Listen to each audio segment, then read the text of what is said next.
Chapter 856. Huzi said, "It is said that Lu Shi studied with young Master Lu. The two of them are inseparable. Young Master Lu is probably not as close to Lu Shi as he is to his siblings. That's understandable." Qin Yining said, "Even if they are siblings, it is hard to guarantee that there will be no discord when it comes to family matters. Servants get along with each other all the time, so they are closer than siblings." That was the case for her, Qiu Lu, Bing Tang, Ji Yun, Xian Yun, and Qiu Lu. They had gone through life and death with her.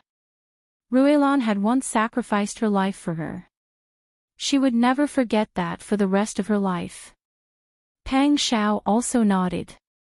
Since it's such a relationship, then Lu Shi's engagement must have been approved by young Master Lu.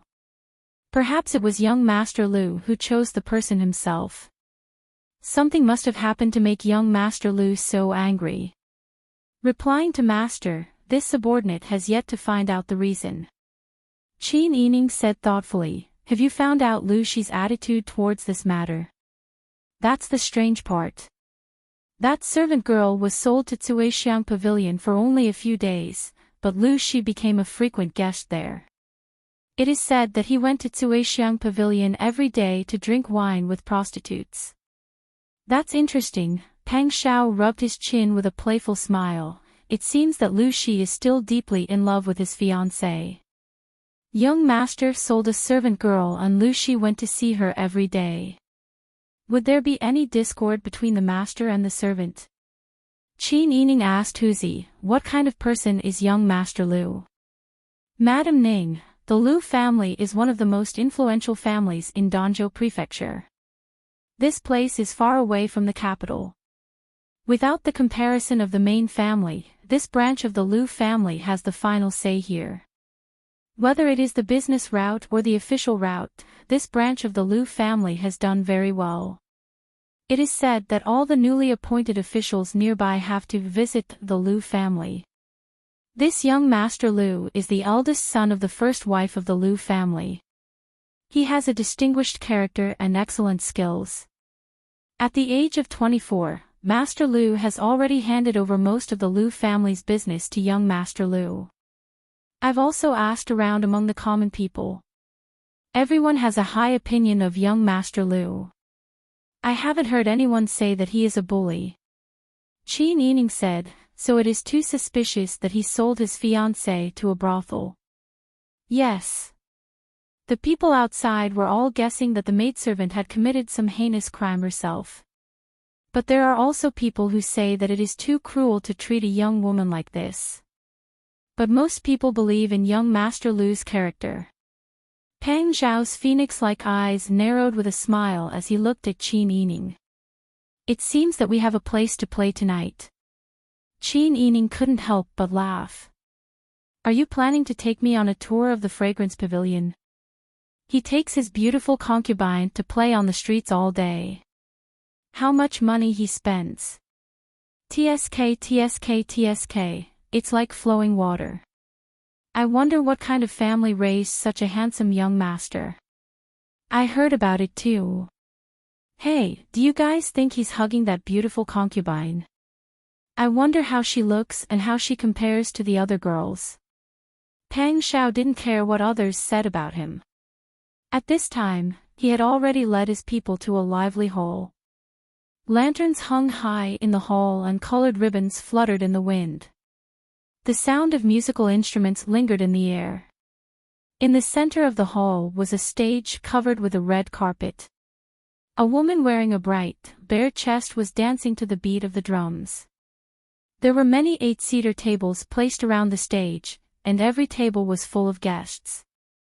Some men were drinking and playing finger-guessing games. Others were talking loudly. Unsurprisingly, every table was accompanied by several orioles and swallows. The scene was very lively. At this time, a beautiful woman in her 30s walked over. She was wearing a rose-red cross-collared dress. Her hair was combed into a peony bun and she wore a fresh peony flower. I was wondering why the magpies were chirping so early in the morning. It turns out we have an important guest. My young master, Yuchang pays her respects to you. Well said. Pang Xiao took out a banknote and slapped it on Yuchang's voluptuous chest. Find a clean place for me. Don't scare my little sister. Yuchang picked up the banknote with her red-painted fingers. When she saw it, her eyes narrowed into slits. When she heard Pang Xiao's words, she immediately looked towards Pang Xiao's chest. Yuchang's eyes widened as she looked at Qin Yining. She couldn't help but praise, what a good husband and wife. Your little sister is truly a great beauty. Pang Xiao proudly wrapped his arm around Qin Yining's waist and kissed him on the lips. Qin Yining had painted his lips red today. A bright red lipstick mark was imprinted on the corner of Pang Xiao's mouth. Seeing this, Yuchang understood what was going on. She smiled and said, would you like to call a few servants? Our plucking fragrance pavilion is full of flowers. Although you've already obtained the peony, you're used to eating delicacies. It's good to eat some porridge and side dishes for a change. Whether you want a lady from a noble family or a pretty girl from a humble family, just say the word. There's nothing our plucking fragrance pavilion doesn't have. Pang Xiao followed Yuchang up the stairs to the side, his thumb constantly playing with Qin Yining's red lips. This mother really knows how to talk. This prince also knows that it's difficult for you to find a peerless beauty like my good little sister. Just find all the best dishes here for this prince. I want the most expensive and the spiciest. Do you understand? Yes. Now that you've said it, this servant understands. Yuchang led him to the most spacious and luxurious private room on the second floor. The view here was excellent. Opening the window, one could see the panoramic view of the first floor. It was also easy to watch the performance on the first floor. If one didn't want to, they could close the door and windows. The room was filled with charming pink and red gauze. Under the dim light of the palace lanterns, it outlined an ambiguous atmosphere. Pang Xiao pushed open the window and sat down at a square table with Qin Yining in his arms. He placed Qin Yining on his lap and looked down with great interest. Huzi, Bing Tang, and Ji Yun found an inconspicuous corner and stood still. Seeing this, Yuchang knew that this was the son of a wealthy merchant. She didn't dare to neglect him and immediately ordered the teapot to prepare the food and wine. She personally went to call a few of the most outstanding girls in the pavilion. You all need to be careful. Today's guest is a rare person. You all need to be attentive. Don't be outdone by the one he brought. Mama, who would come to play with the sisters and bring someone? This one is here, and he's an immortal, Yuchang whispered. Use all your tricks. The son of a wealthy family is just here to eat wild game. Don't lose face for plucking fragrance pavilion. Serve him well. You have many good girls. Go. When they reached the door, they pushed the 4 young ladies in red and green into the door. Qin Yining and Pang Xiao were currently observing the first floor's lobby. Their eyes fell on a square table directly across from the stage. He gently nudged Pang Xiao and pointed in that direction. Over there, he whispered. Pang Xiao also saw it. That square table could be said to be the best location on the first floor. There were 4 hot and 4 cold dishes on the table, but the people sitting at the table were cold and cheerless. There was only 1 man and 1 woman. Chapter 857. Qin Yining whispered into Pang Xiao's ear, it seems like the Lu family has a lot of influence. That's right. Pang Xiao took the opportunity to hug her and kiss her. It wasn't hard to judge the situation. A brothel like the Fragrance Pavilion must have connections with both the underworld and the underworld. However, such a place was willing to give the best spot to a servant, and even let the servant accompany him. This was all for the sake of the Lu family. At this time, the 4 girls had already arrived in front of them. The sisters looked at each other and went forward to bow. This servant pays respects to the Lord. Pang Xiao and Qin Yining focused their attention back on the room. The 4 girls who came were all above average in terms of beauty. At this time, the 4 of them had a dazed expression on their faces. When they saw Pang Xiao, the 4 of them cried out in surprise in their hearts. They couldn't wait for this young master to take a liking to them and bring them home. When they looked at Qin Yining, the excitement in his heart was doused with cold water. He was inferior, he was inferior. No wonder that old woman Yuchang told them to serve him well. She even said that this young master came out to try something new. TSK, all men are the same. They have a fairy yet they still come out to try something new. Although they said that, the 4 girls still stuck to him like sticky cakes. Young master, please have some wine. Young master, where are you from? Because Pang Xiao kept his arm around Qin Yining's waist, she was forced to sit on his lap. The group of orioles and swallows pounced on him. Qin Yining had nowhere to hide and was choked to the point of sneezing. Pang Xiao was stunned. He felt as if his heart had been patted by a kitten's soft paw. He thought to himself that his sister Yi would never use such strong fragrances, and rarely did she wear such heavy makeup. In comparison, the other girls were all vulgar in Pang Xiao's eyes. They couldn't be looked at. However, although Pang Xiao was disgusted, he did not do anything to these women.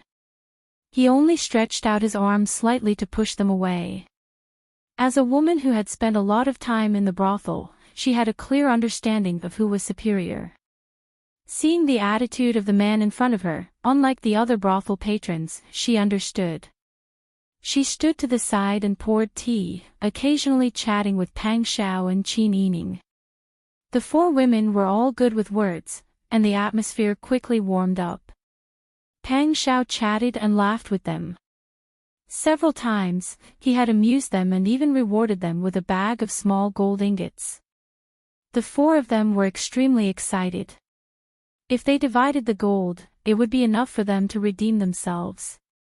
Such a generous guest only asked them to accompany him to drink a few cups of wine.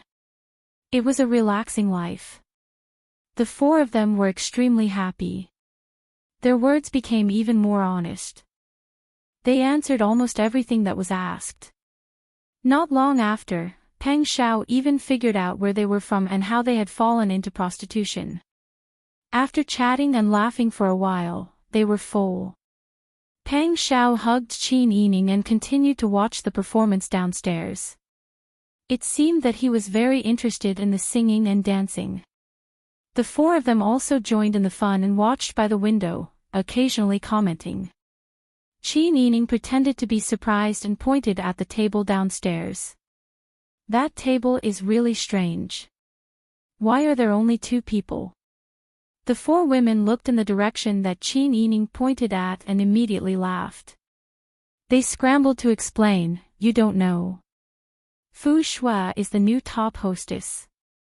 Of course, she is treated differently. Yes, Fu Shui used to be the head maid of a big family. She was respected when she went out.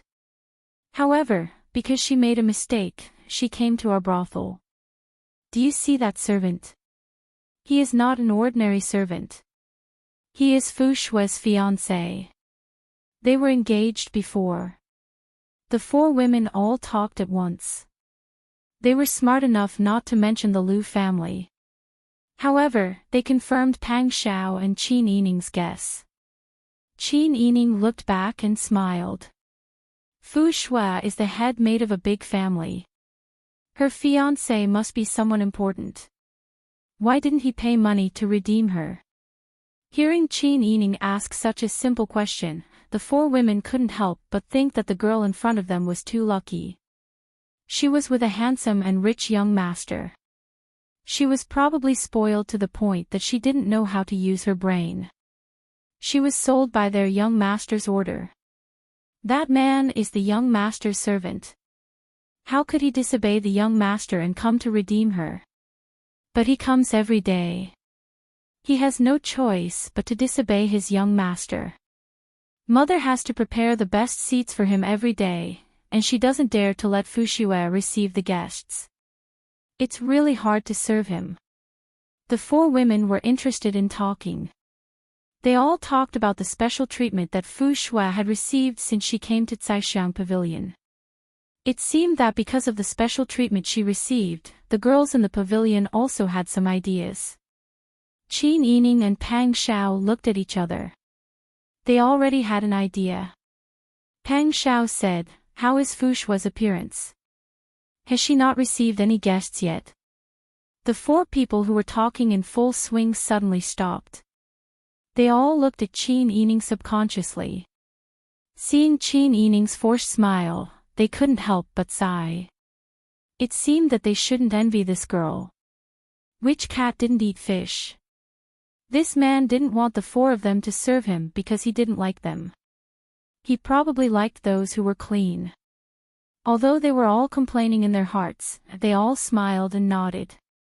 No matter what, if they could attract business for the building, it would only be beneficial to them and not detrimental. Having learned what they needed to know, Pang Xiao and Qin Yining no longer talked about this topic.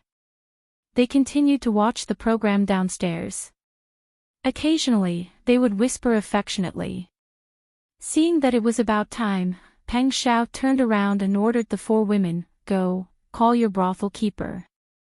"Yes," the four women said in unison. Knowing that there was nothing for them to do here, they took the bag of gold and left. Not long after, Yu Chang walked in, swaying her slender waist. "Young master, what orders do you have?" Yu Chang rolled her eyes and took the opportunity to glance at the furnishings in the room. She saw that the bed behind the curtain was still clean and tidy. Only the square table in the room had been moved. She couldn't help but smile. It seems that this servant's wine and dishes are not to the young master's taste. Pang Xiao raised his eyebrows and smiled. "You're right. This young master still likes to eat delicacies. Your porridge and side dishes are also not good. But this young master thinks that you're not bad." "Oh. Don't make fun of this servant." Yu Chang covered her mouth and smiled. "Fine, as long as this young master is happy." "Happy, of course I'm happy." Pang Xiao waved his hand. Huzi immediately stuffed some more banknotes into his hands. Pang Xiao put his arm around Qin Yining's waist and walked out the door. Yu Chang immediately smiled and wanted to follow. "Oh, that's right."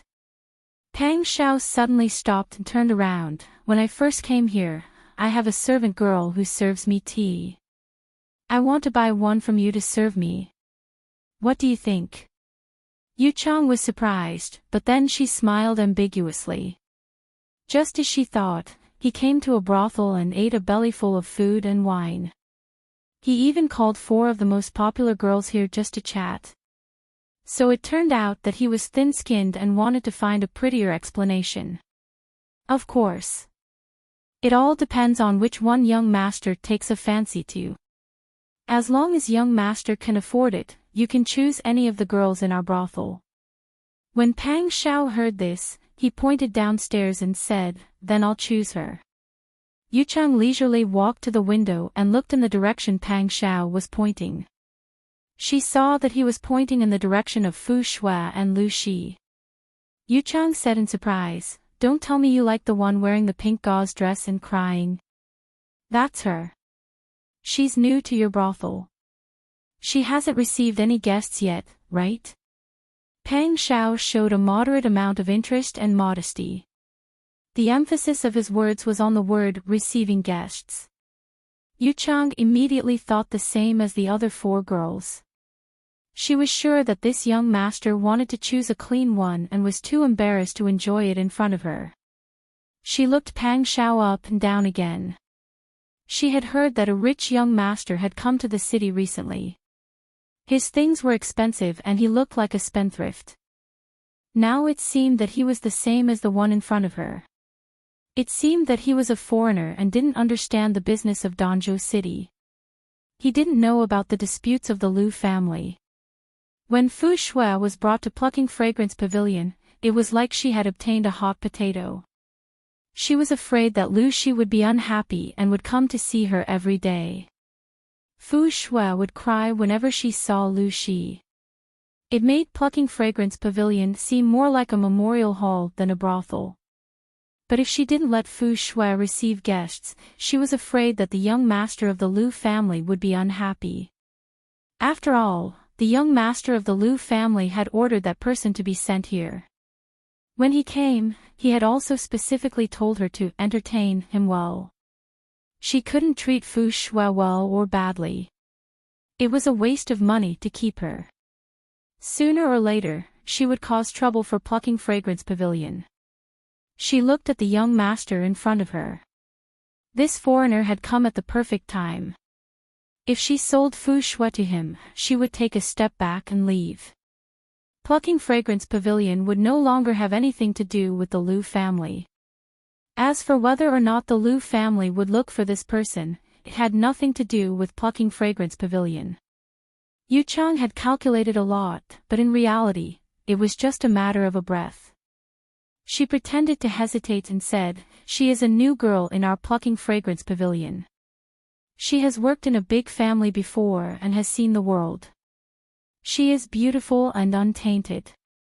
We are raising her like a courtesan and are afraid that she will be wronged." When Pang Shao heard this, he knew there was a chance. He laughed and said, "I'll compensate you with more money. It's good that she has worked in a big family before. You don't even need to teach her how to serve tea." As he spoke, he slapped 2 more banknotes on the table. Yu Chang rolled her eyes and knew when to stop. She said helplessly, "All right then. Since young master likes her, this servant can only reluctantly part with her. Later, I will bring you to pick her up and give you her slave contract. She will be your servant." Although that was what she said, what kind of servant couldn't be bought with 1 or 2 taels of silver? Was there a need to spend so much money here? It was just an honest way of saying it. Yu Chang, who was walking behind them, looked at Qin Yining with pity. What was the use of a woman being beautiful? Her appearance couldn't compare to those fresh ones. What man didn't like fresh and exciting things? Everyone had their own thoughts when they arrived at the hall on the first floor. When Yu Chang saw Fu Shui sitting with Liu Shi, she felt disgusted. Chapter 858. Yu Chang's mind worked quickly. She asked the teapot beside her and knew that Liu Shi would be returning soon. If she brought up the matter of selling Fu Ji now, she would definitely get into an argument with Liu Shi. The gains would not make up for the losses. Therefore, she turned to Pang Shao with a smile and said, "Young master, Fu Shui still has a guest, so it's not good to call her out right now. This servant will personally send someone to deliver her to you later, is that all right?" Pang Shao raised his eyebrows and pretended to be displeased. What? This prince spent money and still has to suffer such grievances. Is this prince's money not real money? What are you talking about? Yu Chang slapped her thigh and shook her head. This prince is a handsome and magnanimous person. Why would he lower himself to the same level as people like us? Besides, even if you lend us 10,000 guts, we wouldn't dare to deceive you. In a moment, I will definitely deliver her to you. If I don't, our Zuexiang Pavilion is right here. If you come back and smash my Zuexiang Pavilion, I won't complain and will let you do whatever you want with me. When Pang Shao heard this, he seemed to have calmed down a bit. All right, since you've said so, this prince won't make things difficult for you. Give me her indenture contract first, then we'll write another one and send her over later. In the end, you're still the most reasonable one. Yu Chang giggled and ordered someone to bring Fu Shui's indenture contract. She also had someone write a contract and bring it over on a tray, then stamped it with her handprint. Qin Yining stepped forward and took the 2 items. After confirming that there were no mistakes, he handed them over to Pang Xiao. Pang Xiao seemed to have lost his patience and threw the items to Huzi behind him. Then, he swaggered away with Qin Yining's shoulder. Yu Cheng watched Pang Xiao's back as he walked away. She couldn't help but put her hands together and pray. Heavens bless me, I've finally gotten rid of this hot potato. Hopefully, the Lu family's young master won't come looking for trouble. However, she wasn't afraid even if the Lu family sent someone over. She could just say that someone had forced her to go there, and she just had to pull herself out of the situation. Qin Yining returned to the pleasure boat with Pang Xiao. Bing Tang and Ji Yun served the refreshments and retreated to the side. Qin Yining picked up the pastel teacup and took a sip to soothe his throat.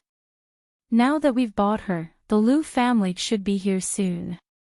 Have you thought about how to deal with it? Counter soldiers with arms, water with an earth weir. No matter how powerful the Lu clan is, can they be more powerful than me? Pang Xiao moved closer to Qin Yining and sat down next to her. He placed his large hand on her shoulder and pulled her into his arms. Qin Yining chuckled and reached out to push him away. Are you addicted to hugging her? She didn't want it to become a habit. If she did it again when she returned home, wouldn't she scare everyone at home? This is not dignified and will be a joke to others. What's there to be afraid of? I'm a military ruffian, so why should I be dignified? Moreover, most of the men in the military left their wives and children to fight in the war to earn money. Now that they have the chance to go home, who doesn't want to crawl into their wives' beds first? You and I don't spend much time together. I hate that I can't hold you in my arms every day. Now that we have the chance to meet, you want me to follow the rules. Aren't you being too unreasonable? As Pang Xiao spoke, his large hands rudely touched Qin Yining's body. Whenever he found her ticklish flesh, he would unceremoniously sneak an attack on her. Qin Yining was the most ticklish, so she laughed and dodged. Pang Xiao held back his strength to tease her. He loved to see her gasping for breath, blushing cheeks, laughing and begging for mercy. He only stopped when the beautiful woman was laughing until her eyes were watery, and she was glaring at him with resentment and anger. As for Bing Tang and Ji Yun, they were used to serving her, so they had already retreated a long time ago. They definitely wouldn't be so insensible as to appear when they shouldn't. The two of them laughed and joked for a while. Suddenly, Pang Xiao raised his finger and made a shushing gesture. Qin Yining sat up in confusion and looked at him. Only then did she realize that Huzi was talking to someone on the shore. There was also the sound of a woman suppressed crying on the shore. Qin Yining admired Pang Xiao's hearing. Just now, they were all fooling around, so she didn't hear anything unusual. The two of them left the bedroom and walked to the corridor to look out the window. With the light from the large red lanterns on the pleasure boat, they could see that two strong men were holding a girl with a big braid. She was wearing a small jacket and trousers. The girl was forced to kneel on the ground and was struggling with all her might. Her mouth was gagged with a rag, so she was crying. Qin Yining couldn't help but feel pity for her. She's also a pitiful person. Let her go when the matter is resolved. Pang Xiao smiled and said, I'll listen to you. The two of them walked to the deck hand in hand. Pang Xiao smiled and walked to the front of the deck. He hugged Qin Yining with one hand and put the other hand on his waist. With his legs crossed and his back hunched, he said casually, I asked your Caixiang pavilion to send someone over. Why did you send her so late? Are you looking down on this young master? Let me tell you, this young master is the young master of the Wan family of Guangdong Island. In the future, the entire Guangdong Island will be mine. You people should be careful. If you offend me, you'll be skinned. When Qin Yining heard Pang Xiao's tone, he almost couldn't hold back his laughter. He hurriedly buried his face in Pang Xiao's arms and grinned happily. When Pang Xiao saw the person in his arms like this, he almost couldn't hold it in. However, he still managed to hold it in with his strong willpower. Under the pleasure boat, Big Teapot, who had brought people over, quickly bowed and smiled apologetically. "Young master, please calm down. We don't dare to have such intentions. It's this girl who doesn't know any better. Let me explain to her and she'll immediately understand." As soon as he turned around, Big Teapot's expression changed. He bent down and pinched Fu Shue's chin, raising her head. He gnashed his teeth and said, "You damn girl, I advise you to be sensible. Why don't you take a look at where you are? This is young Master Wan. How can you make a scene in front of him? Do you think that your lover can save you? To put it bluntly, no matter how high his status is, he's just a servant. He's just relying on his master's favor. Master sold you, but he's unwilling to let go. If this continues, sooner or later, he'll be at odds with his master. At that time, he can't even protect himself, so how can he protect you? Take a look at this one." Big Teapot flashed and forced Fu Shui, whose face was full of tears, to look at the boat. "This is a young master. Since he's taken a fancy to you, you can't run away. Why don't you follow him? In the future, you'll have a son or a daughter, and he'll be willing to be your concubine. Wouldn't you be satisfied with this life? Many girls in the brothel dream of a future. You finally got it, so don't make a fuss. Accept your fate. If you make a fuss again, I'll throw you into the lake to feed the fish." Big Teapot's lecturing and threatening made Fu Shui really stop. She raised her head and stared blankly at the tall figure standing on the deck. The lights on both sides just happened to illuminate his handsome face. He had sword-like eyebrows and phoenix-like eyes. Such a young and handsome person wanted her. Big Teapot saw that she was sensible and finally let out a sigh of relief. He turned around and bowed to Pang Xiao. "Young Master Wan, she's sensible now. Do you want her to go up?" "Yes." Pang Xiao stretched out his voice and nodded, "Come up." The two men tried to loosen their grip, but Fu Shui didn't struggle anymore. Instead, she got up and threw away the rag in her mouth. She patted the dust off her clothes, lowered her head, and obediently followed Hu Zi onto the boat step by step. Big Teapot saw that they got on the boat, bowed to the two strong men, and quickly ran away. Finally, they got rid of the hot potato.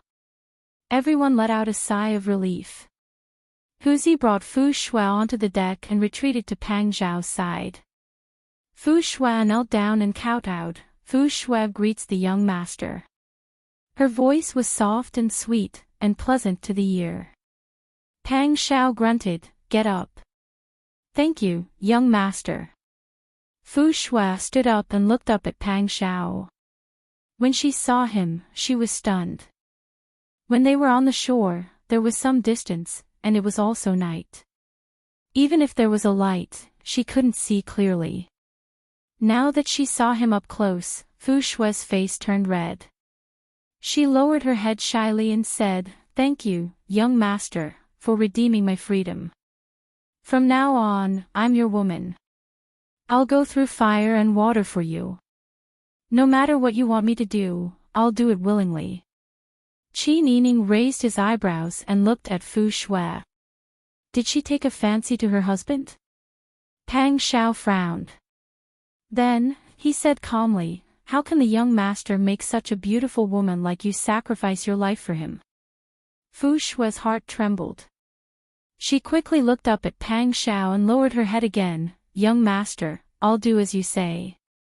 Even if you want me to serve you for the rest of my life, I'm willing." So she was this kind of person. Pang Xiao sneered. It was a pity that his sister Yi's kindness was wasted. "There's no need for you to serve me for the rest of your life. I'm lacking a servant girl on my pleasure boat.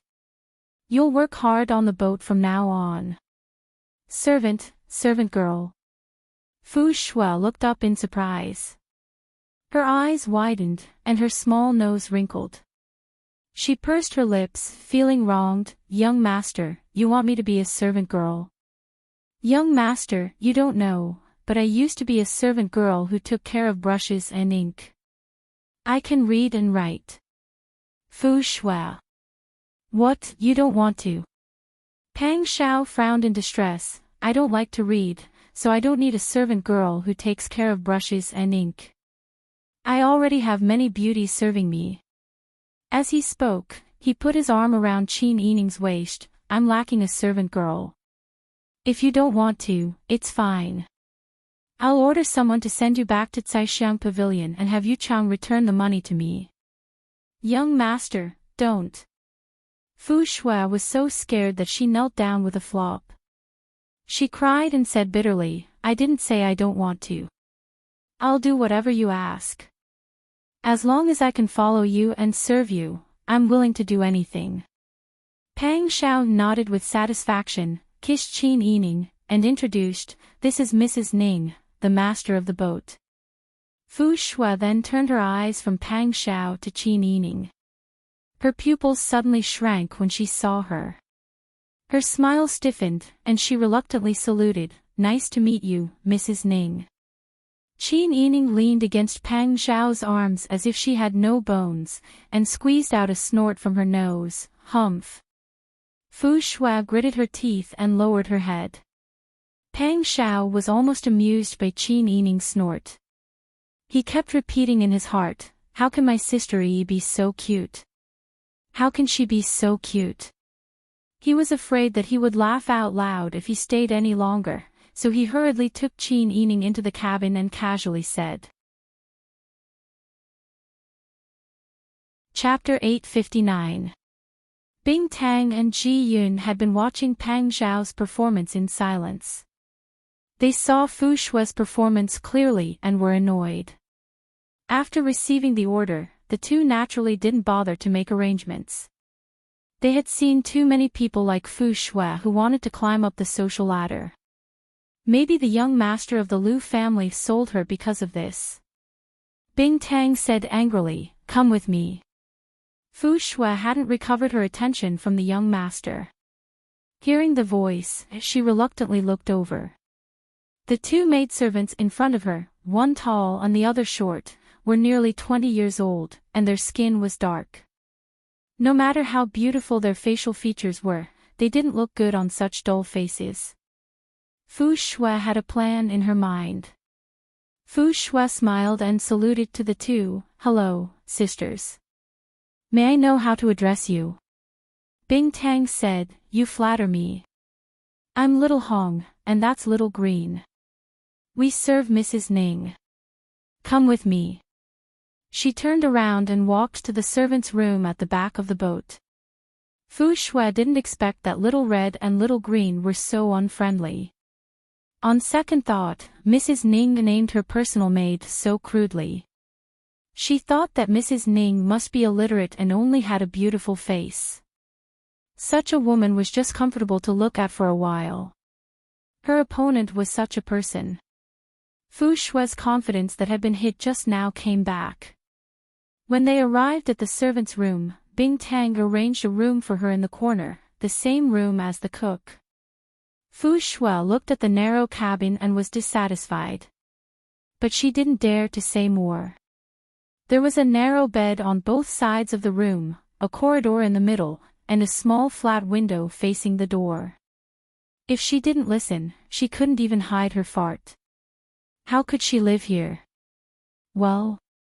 Are you not satisfied? Bing Tang curled her lips and said, "Remember your identity. You were bought by my young master to do manual labor. You can only live in such a cabin. There are few rooms on the gaily painting boat. This is good enough. Otherwise, I'll arrange a bed for you. Do you want to go?" Fu Shui hurriedly shook her head and waved her hands. "Sister Xiao Hong, please don't be angry. How would I dare to be dissatisfied? I will listen to sister's orders." Bing Tang glared at her and turned to go out, leaving Fu Shui sitting on the edge of the bed sulking. Back in the cabin, Ji-yoon couldn't hold back her laughter. She pinched Bing Tang's face and said, "Little red, little green. This name of yours is too casual. Aren't you afraid that those ignorant people will doubt Master's ability to name things?" You didn't see her eyes. The moment she saw Wang. Young Master, it was as if she had eaten bee shit. She couldn't wait to hang her eyes on the young Master and look down on Mrs. Ning. Who was she? Did she deserve to be married? Bah. Ji-yoon was calmer than Bing Tang and said, "But Master also calls us by our real names outside. It's not good for that girl to know. Although she has the intention of seducing young Master, it's her fault, but we can't act on our own and ruin Master's plans." Bing Tang took a few deep breaths and said, "I know. It's okay. The people on the ship are all young Master's people. Later, let Huzi give the order and we will tell Master. Even if she knows that I lied to her, it's okay. At most, she will misunderstand that I didn't care about her and deliberately coax her." Ji-yoon thought about it and said, "That's right. Anyway, she is under our eyes. She can't do anything." The two returned to the cabin and went to meet Pang Xiao and Qin Yining. Qin Yining couldn't help laughing when he heard it. "I know.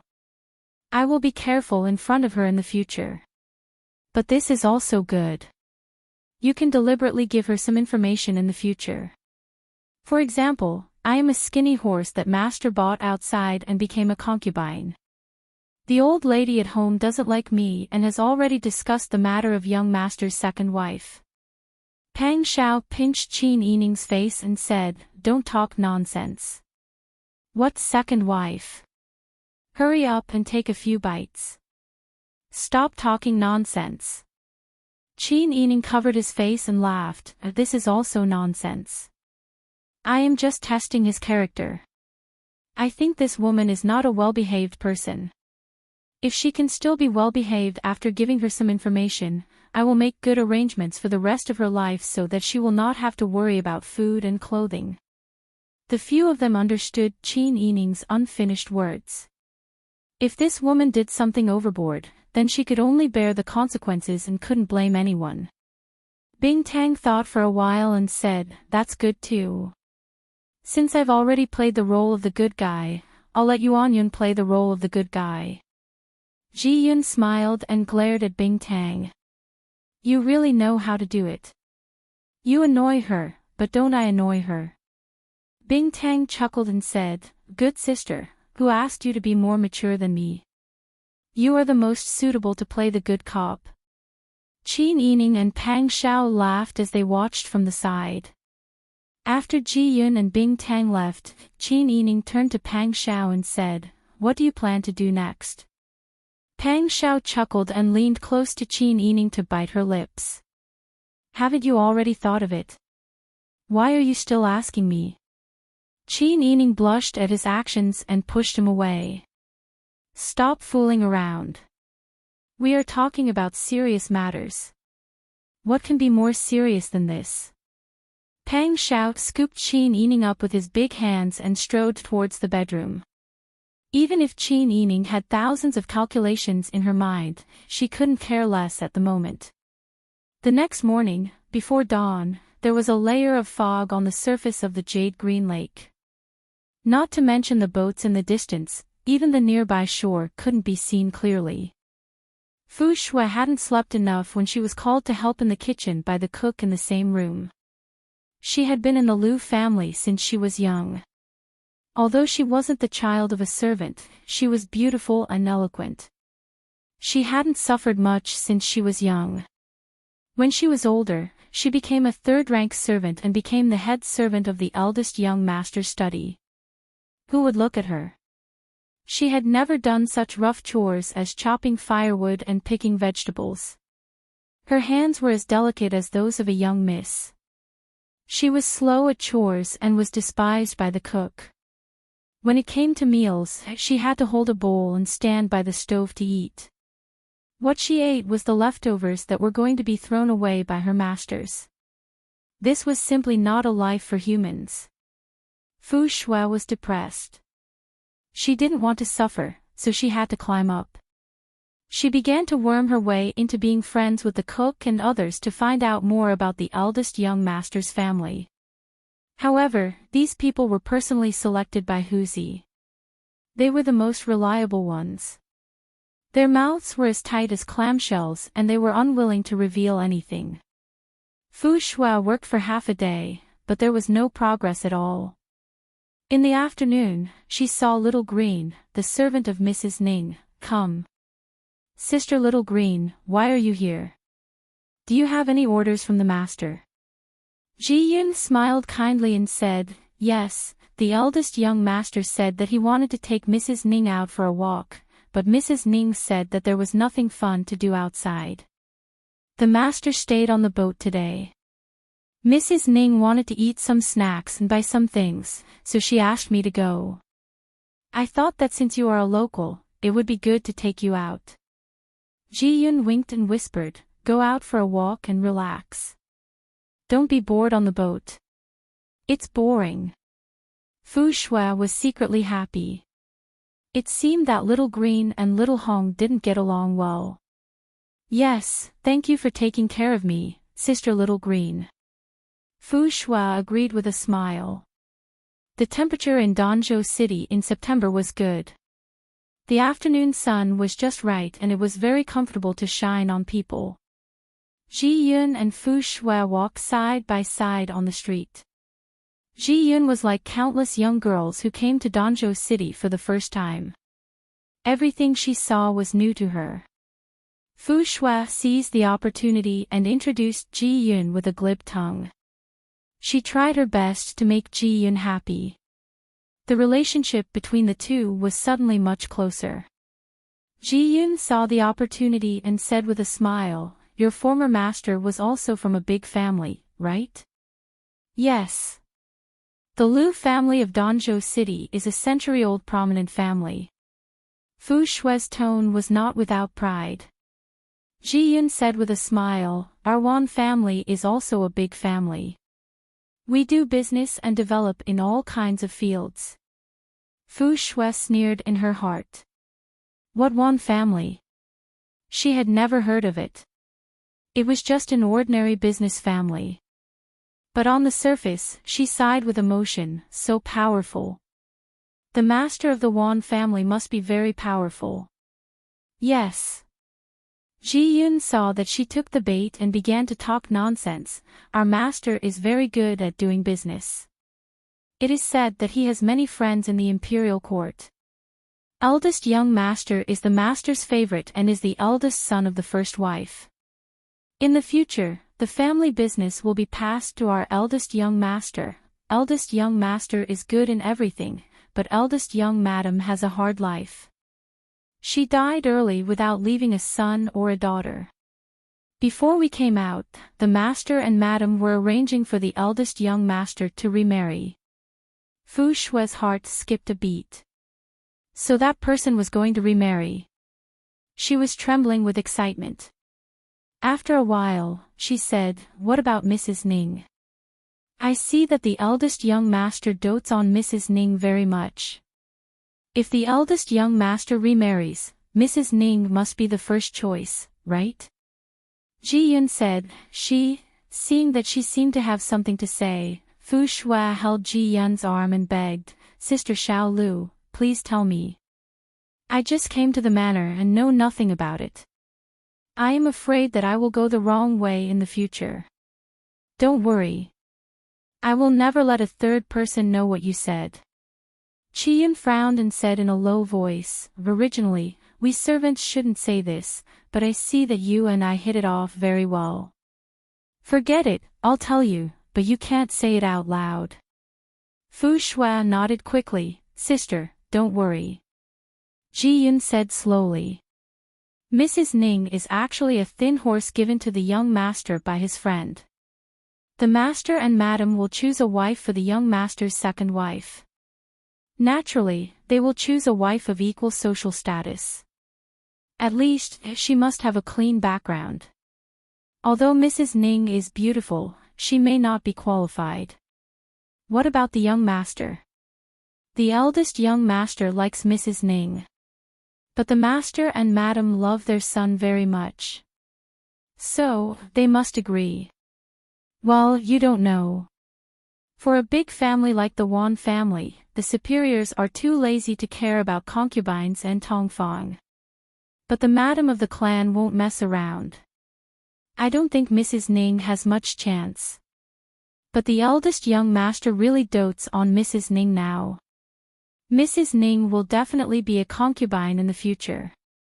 Fu Shui was happy in her heart. It turned out that Mrs. Ning didn't even have the chance to be a concubine. No wonder they all called her wife instead of concubine. Chapter 860. Fu Shui had a plan in mind, and her footsteps became lighter. Ji Yun said that she was out shopping, so the two of them naturally went to the busiest street. Fu Shui coaxed Ji Yun to try a lot of local snacks. Ji Yun naturally couldn't eat alone, so she had to bring Fu Shui along. Fu Shui ate happily, as if her mouth was smeared with honey. She even coaxed Ji Yun to try the latest fresh flower rouge in the rouge shop. Ji Yun's heart was like a mirror, and she had already seen through this woman's character. However, because it was Qin Yining's order, she naturally had to cooperate with the act and continue to let Fu Shui take advantage of her. At the same time, Peng Xiao and Qin Yining were playing chess on the pleasure boat when they heard a noise coming from the shore. Peng Xiao listened attentively, put down a white chess piece, and said with a smile, "The people we are waiting for are here." Qin Yining put the chess pieces back into the chess basket, stood up, and straightened his sleeves. "Bing Tang, bring me the rouge." Then he turned to Peng Xiao and said, "Come back later and continue playing." Peng Xiao nodded with a smile. "Okay." Bing Tang brought the rouge box, and Qin Yining quickly applied red lips, changed into a very eye-catching magenta gown, and put a pink and white palace flower in her hair. Peng Xiao crossed his legs and said with a smile, "From a fairy in heaven to a flower in the human world, it's like a painting." Qin Yining couldn't help but laugh when he heard that. He rolled his eyes at Peng Xiao and pointed to the shore, which was getting more and more lively. "Why don't you go out and take a look? This time, they are really fighting. Let them fight. It's better if they fight." Peng Xiao smiled. "What we want is to make a big deal out of it. Otherwise, how will the Liu family know?" Qin Yining smiled and said, "You are getting worse and worse." Peng Xiao saw her smile, and he also smiled. When the two of them came to the deck, the quarrel on the shore became clearer. "If you know what's good for you, release Fu Shui. You know who I am. I am Fu Shui's fiancé." Lu Shi's face was full of anger. With one hand on his waist and the other pointing at the ship, he cursed loudly. Huzi and the two Jinghu Wei stood in front of the footboard, their faces dark. If it weren't for Wang Ye's orders, they would have thrown him out long ago. Lu Shi looked inside and saw a man and a woman dressed in gold and silver. He immediately knew that the master had come. It took him a lot of effort to control his emotions and said loudly, "This young master looks unfamiliar. You must be a foreigner." Peng Xiao snorted and looked at him from the corner of his eyes. So what if I am?" Lu Shi had seen a lot of the world with Lu Jing. Seeing Peng Xiao speak like this, he had a good idea of the other party. He immediately cupped his hands in a manner that was neither servile nor overbearing. "I think this young master doesn't know much about Danzhou City. But even if you don't know much about Danzhou City, you should have heard of the Liu family." Peng Xiao pretended to be surprised. "The Liu family?" "Yes." Lu Shi saw that the person in front of him seemed to be afraid. He couldn't help but laugh softly. "This one is not talented, but I am a member of the Liu family. Miss Fu Shui, who you bought on the ship yesterday, is this one's future wife? How much gold and silver did you use? I will return it all. I hope that this young master can give me some face and let them go. She didn't make a fuss. When he spoke reason, he did show some magnanimity. It could be seen that this person was really anxious just now and had deep feelings for Fu Shui. Pang Xiao and Qin Yining looked at each other. Pang Xiao sneered, "Oh, who are you? Can you represent the Lu Men family?" She choked. He was a bit unwilling, but he still smiled and said, "This one is the right-hand man of the Lu family's eldest young master. If you are willing to give me Fu Shui's body, we can be considered friends." At this point, Shi suddenly changed the topic. "If you don't agree, then don't blame me for going back to my young master." "How dare you? Who do you think you are? How dare you threaten this young master? My Wan family has never been scared by anyone for several generations." Pang Xiao stomped his foot and said angrily, "Arrest this bold servant who uses his master's power to flaunt outside." Yes. Huzi and the Jinghu Wei seemed to have been injected with chicken blood. They were very excited in an instant and went forward to tie Shi up. They carried him directly onto the ship and threw him on the deck. Shi had always been proud of being the eldest young master of the Lu family.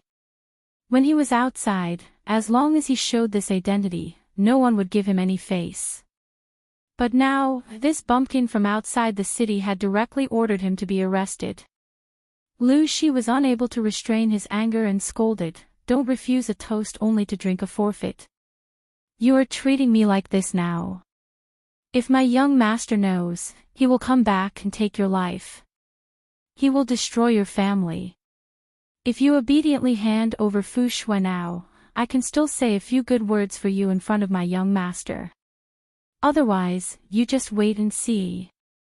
Pang Xiao was so angry that he stomped his feet and scolded, "There is actually a slave who dares to spout such arrogant words. Lock this killer up for this young master and shut his mouth, so that he won't spout shit." "Yes."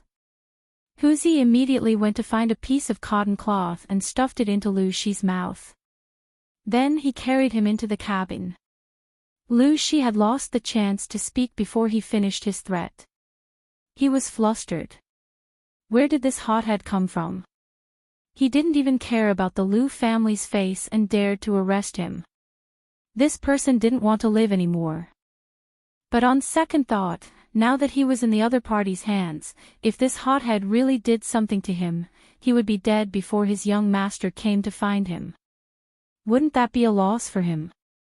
Thinking of this, Shi stopped struggling and whining. He was as quiet as a dead chicken. Pang Xiao pointed to a room next to the parlor. Huzi understood, threw him in, and closed the door. Jinghu Wei and Huzi deliberately stepped out of the door with heavy footsteps. Bing Tang also stood in the corner under Qin Yining's signal. Pang Xiao pulled Qin Yining into his arms and kissed him loudly. "Oh, my darling, you're asking for my life. I didn't serve you well last night, Qin Yining saw Pang Xiao saying vulgar things with a straight face and was both amused and annoyed. He played along and said, "Young master, you're coaxing me again. Now you say I'm your darling, but then you fall in love with someone else. I'm like a kitten or a puppy that young master likes. You only touch me when you like me." "Nonsense." Pang Xiao smiled and pinched Qin Yining's buttocks. Qin Yining exclaimed, "Young master only touches you, Hm. You said young master treats you like a kitten or a puppy. Young master has no interest in kittens or puppies. Also, he brought you along to discuss business this time. Since when did young master fall in love with someone else? You little vinegar jar." "No." Qin Yining said coquettishly. "Didn't you take a fancy to that girl yesterday?" "Of course not." Pang Xiao's voice turned cold and he reprimanded, "If you're jealous again, I'll send you home." Qin Yining heard this and immediately whimpered, "Young master is a bully. Young master loves every girl he sees and is so fierce to them. You might as well not enter their house in the future." She pretended to cry and made a face at Pang Xiao. Then she turned and ran back to the bedroom. Pang Xiao almost laughed out loud. He coughed and scolded, "This little hussy, you've spoiled her." Bing Tang snickered in the corner and also walked back to the bedroom. Lu Shi, who was separated by a wooden wall, heard everything clearly in the front hall. He had already cursed countless times in his heart. Not long after, footsteps came from the deck, followed by a familiar female voice. "Young master, this servant is here to bring you tea and snacks." "It's Fu Shui." Lu Shi was overjoyed and hurriedly moved towards the door. At this time, Fu Shui had walked to Pang Xiao with a black tray and put down the snacks and hot tea gently. She and Little Green just came back and heard that the young master quarreled with Mrs. Ning. Little Green hurried back to Mrs. Ning with the snacks and served her, and she came here. She would never let go of any chance to climb up. How could she let go of such a good opportunity? "Young master, please have some tea." Pang Xiao was thinking with a dark face. Hearing this, he came to himself and took over the tea bowl. His fingers accidentally touched Fu Shui's fingertips. Fu Shui's heart thumped and her face turned red. She said in a trembling voice, "Young master, don't be sad. Mrs. Ning didn't mean to make you angry. She changed her mind in a flash." Pang Xiao drank a mouthful of tea and put down the teacup. He said, "Her temperament is because I have spoiled her. If she was half as sensible as you, how much less would I be angry with her? No, I'm stupid. I can't compare with Mrs. Ning." Pang Xiao snorted in his heart, "You can't compare with her. You can't even compare with my sister Yi's toenails." But Pang Xiao looked very moved. "You come from a big family and you can read." He was also literate, so naturally he was different from those people who couldn't read a basket full of characters. "Moreover, you are so outstanding. Yesterday at the cherished fragrance pavilion, I saw you at first glance." She knew that if he didn't like her, who would spend so much money just to buy a servant girl? Thinking of this, Fu Shui was more sure that Pang Xiao didn't want to show his intimacy to her in front of Mrs. Ning. Fu Shui was proud in her heart, but she looked shy. "I'm not as outstanding as you said. I'm just a poor person." Pang Xiao held his chin and said, "In fact, I heard a lot of rumors these days. Many people said that the young master of the Lu family sold a servant girl to the brothel. Are they talking about you?" Fu Shui's face turned pale. She blinked quickly and said with grievance, "Young Master Wan seems to be talking about me. However, this servant also has her own difficulties." Next door, Lu Shi was shocked by Fu Shui's soft voice. Hearing this, he immediately suppressed his anger and listened attentively. Because the young master insisted on selling Fu Shui to the fragrance pavilion, he asked many times but failed to get the reason, so he was confused. Chapter 861. In a big family, who doesn't want to climb up? To put it bluntly, this servant believes that I'm quite capable. Although I can't say that I'm very talented, but with the Lu family status, even if they raised a maidservant, she would still be more honorable than a young lady from an ordinary small family.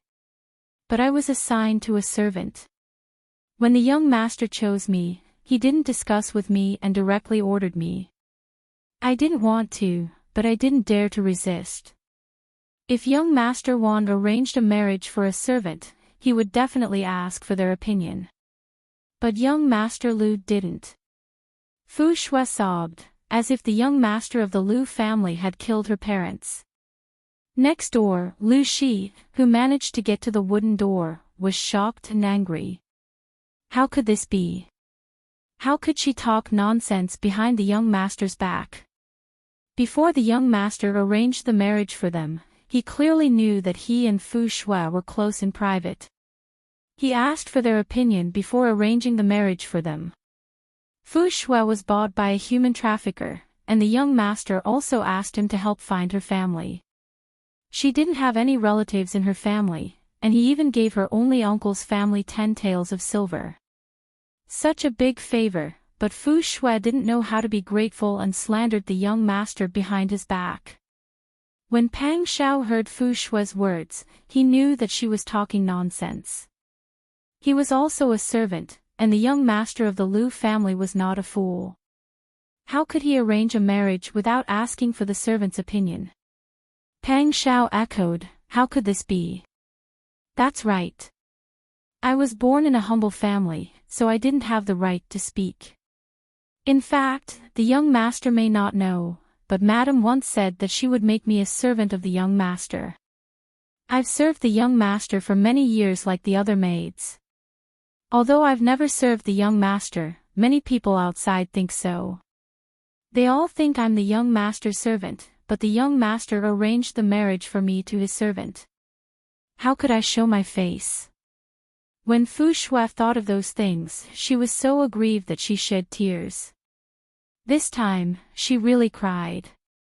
Pang Shao said, I didn't expect Fu Shui to be a poor person.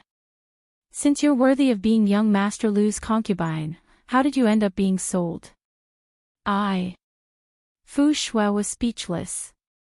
She rolled her eyes and said, "I wasn't convinced, so I went to explain it to the young master. Who knew that the ground was slippery that day, and I accidentally fell on the young master's body. The young master said that I was a loose woman who deliberately seduced him. However, the maidservant who worked with me falsely accused me, saying that I had secretly seduced the head steward's son. In a fit of anger, I wanted to cut my hair, but the eldest young master said, 'You don't need to cut your hair. You're such a lowly person, you're not worthy of Lu Shi. You should be with those wild men.' After that, he sent me to the Cherishing Fragrance Pavilion." Woo woo woo. Fu Shui cried and leaned on Pang Shao weakly. Pang Shao did not dodge or move. Fu Shui was overjoyed. She hugged Pang Shao's arm and cried. Next door, Lu Shi was stunned. He was not a fool. These days, he saw the young master's hesitant expression when he saw him. He also heard Fu Shui crying in front of him and distorting the truth just now. And listening to the conversation outside, Fu Shui was obviously flattering young Master Wan. The eldest young master was right, this was a fickle woman. She obviously looked down on him because he was a servant, but she seduced him. How stupid was he to be seduced by her? He even resented the young master for selling his fiancée. When he was living on the streets, it was the young master who picked him up. He fed him, clothed him, and even took him to study with him. He promoted him to be a servant and treated him as a confidant. In private, he trusted him more than his own brother. When his fiancée seduced the young master couldn't directly say it in front of her. Was it to save his face? Lu Shi's tears burst out of her eyes, and she began to sob. Pang Shao heard the crying next door and pushed Fu Shui away impatiently.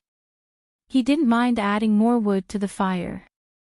Fu Shui, when you went to the young master to reason with him, did you also lean on a man and cry like this, huh?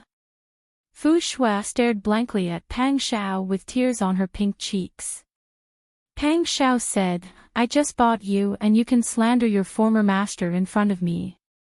You even threw yourself at me. But after a little test, you gave yourself away. I've seen a lot of women like you who want to climb up the ladder. Go down. You don't need to serve here. Fu Shui stared blankly at the handsome man in front of her, but found that this person had a pair of sharp eyes, as if he could see straight into her heart. Why did she think that the person in front of her was an idiot? This person had been testing her all along. Fu Shui took 2 steps back. She wanted to argue but didn't dare to. She just bowed out of instinct and ran away. Pang Shao leaned against the armrest of the armchair. He covered his mouth and yawned in boredom. Then he looked back at the cubicle. The suppressed crying was more obvious. He still had some sympathy for Lu Shi. If it was him, the woman he loved would act one way in front of him and another behind his back.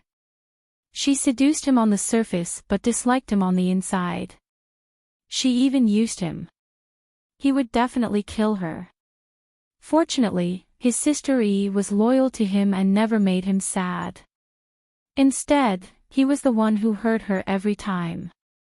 When Pang Shao thought of Qin Yining, his heart was full of softness and love. He thought of the way she cooperated with him just now, which was something he would never see on a normal day.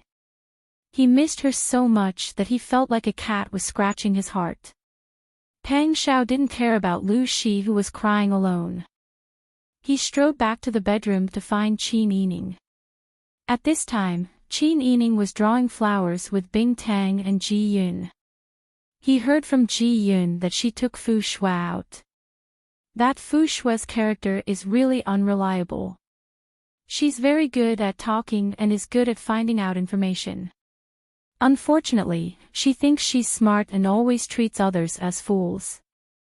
Other than flattering people, she doesn't have any other tricks to deceive people. She's also very greedy. She wants to try everything she sees. She wants to buy more of everything to bring back. Ji Yun shook her head and said, "The Lu family actually has such a servant girl. It seems like 100 different kinds of people can be raised from the same rice." Bing Tang clicked his tongue and said, "With such a character, maybe the young master didn't wrong her after selling her." Pang Shao walked to the door and happened to hear this. He smiled and said, "You're right. This person wasn't wronged. Master." Bing Tang and Ji Yun both stood up and bowed. Qin Yining raised his head and smiled. "How is it? What did you find out?" "There's nothing strange. Just like what we guessed before, in order to climb up the social ladder, she seduced the young master's manservant and the head housekeeper's son. She then went back to flatter the young master. In the end, young Master Lu didn't fall for her tricks. He saw through her nature and sold her. I think young Master Lu was also angry. He kindly chose a wife for his close aide, but it turned out to be such a person. He couldn't directly tell his brother that his fiancée came to seduce him." Qin Yining shook his head and couldn't help but sigh. She's so young. Of all the things she could do, she just had to take things too hard. If there's a flaw in her character, wouldn't her life be ruined? That's right. Pang Shao also said, as a person, the most important thing is one's character and bottom line. If one's character is good, there might be a time when there's a light at the end of the tunnel. If one does something immoral, there will be a day when one's success will be reversed. Qin Yining said, "Let's teach Brother Zhao and Brother Han. In the future, we have to prioritize character. They don't have to have any talent, but they must be good people. In the future, when there's an opportunity, let my father teach the two children. I don't expect them to pass the imperial examinations in the future, but they must be upright and upright." Pang Shao nodded in agreement. Father-in-law has outstanding talent and great wisdom. I'll teach the children how to arrange troops. In the future, I'll let Muti teach the children martial arts. Then, I'll ask father-in-law to come out and teach them literature and how to conduct themselves. Hey, do you think our children won't become pillars when they grow up? Qin Yining narrowed his eyes and smiled. Of course it's good to let young Master Mu teach them. But there's one thing. Chapter 862. The passers-by near the dock had all left. Even the boatmen on the nearby boats had hidden away. It was so quiet that not even a bird could be seen. Pang Xiao withdrew his gaze from sizing up the surroundings, and carefully sized up the guards and servants that the other party had brought with him. He had an idea in his heart, so he cleared his throat and deliberately put on a fierce front. Who are you? Why are you standing in front of this young master's pleasure boat? Brother, may I ask if a young man named Lu Shi came to this brother's boat today?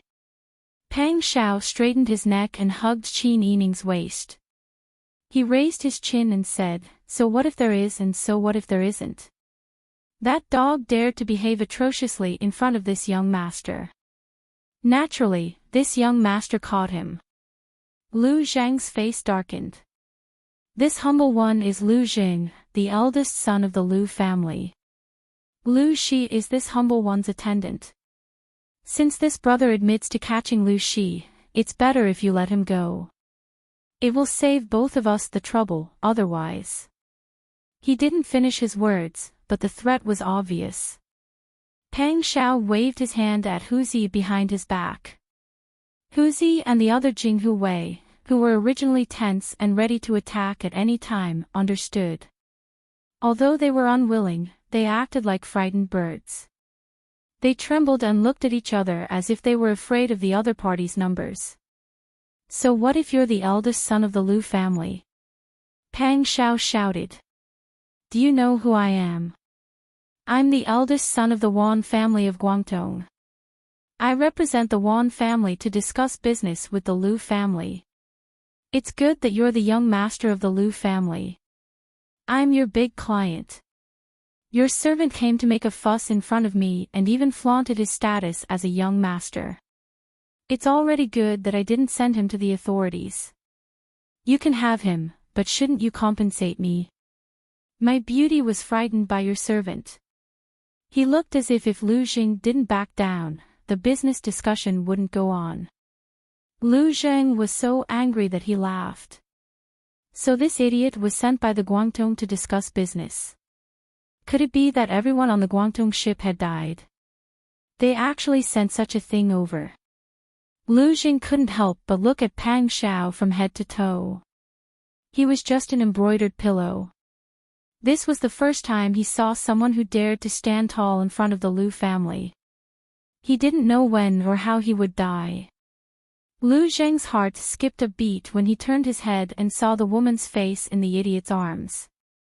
His mind went blank for a moment. The woman's exquisite features seemed to have been carved out of a piece of white jade. Even the best craftsmen would not be able to carve out such a perfect appearance. Coupled with her delicate features and watery eyes, she shyly leaned into the embrace of the Wan family's young master. Her timid appearance was truly frightening. At that moment, Lu Zhang's by the books says. How could such a stunning beauty be given to such an idiot? He had really tarnished it. By the heavens God and now the heavens, be.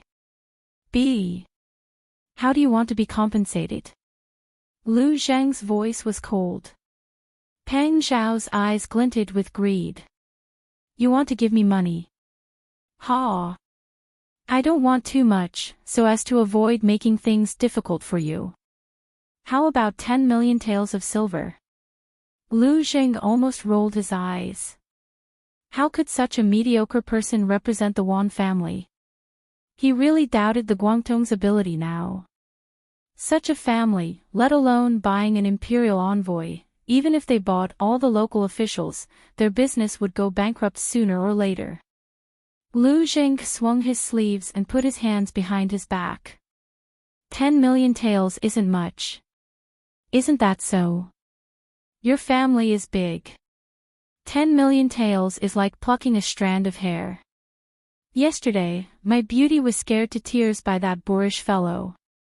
She cried until my heart ached. 10 million taels of silver to buy 2 sets of head ornaments for her, and also to give me, this young master, some tonics to eat. It's not too much. Lu Jing smiled. Such a beautiful woman is indeed worthy of 10 million taels of head ornaments. But you... that beauty isn't mine. Why should I pay? There was a man standing beside Lu Zheng who had no doubts. The man had a mustache and his eyes were fixed on Qin Yining. When he heard this, it was as if his pressure points had been released. That's right. My young master bought that woman for 10 million taels. You've made a big profit. Send Lu Shi back and we'll write off the debt between us. Young Master Wan, you must think carefully. Such a good thing doesn't happen all the time. If you anger my young master, you might lose both your money and your life. Pang Shao was instantly enraged. He suppressed his anger and warned himself not to ruin the big picture. That was why he didn't rush up and kill. I'm not selling the beauty. I haven't played enough. Pang Shao crossed his arms and said, if you are willing to pay 10 million taels of silver to redeem him, then you can take back that useless servant.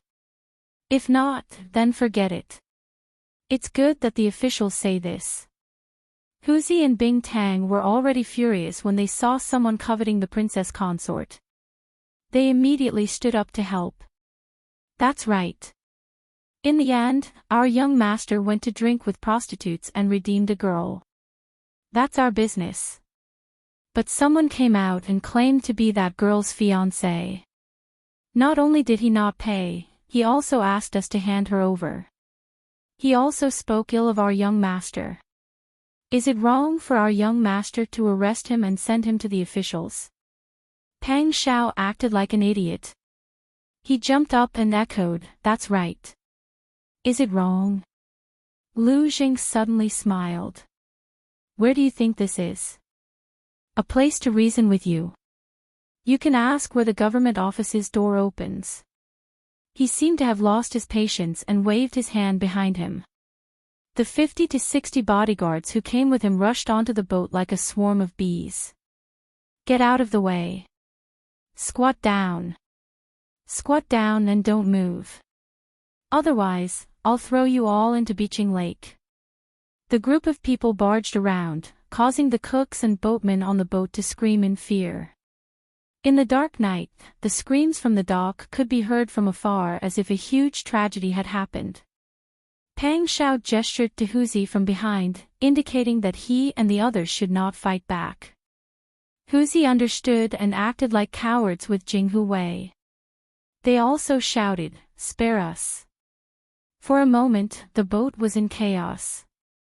Pang Shao hugged Qin Yining tightly and acted like he was scared out of his wits. He fell to the ground and shouted, what are you doing? Are you trying to rob us? Did the Lu family become rich by robbing? I'm afraid you're not an imposter. Do you think the young master of the Lu family knows how to rob? Is there any justice in this world? I spent money to redeem him and you all want to rob him.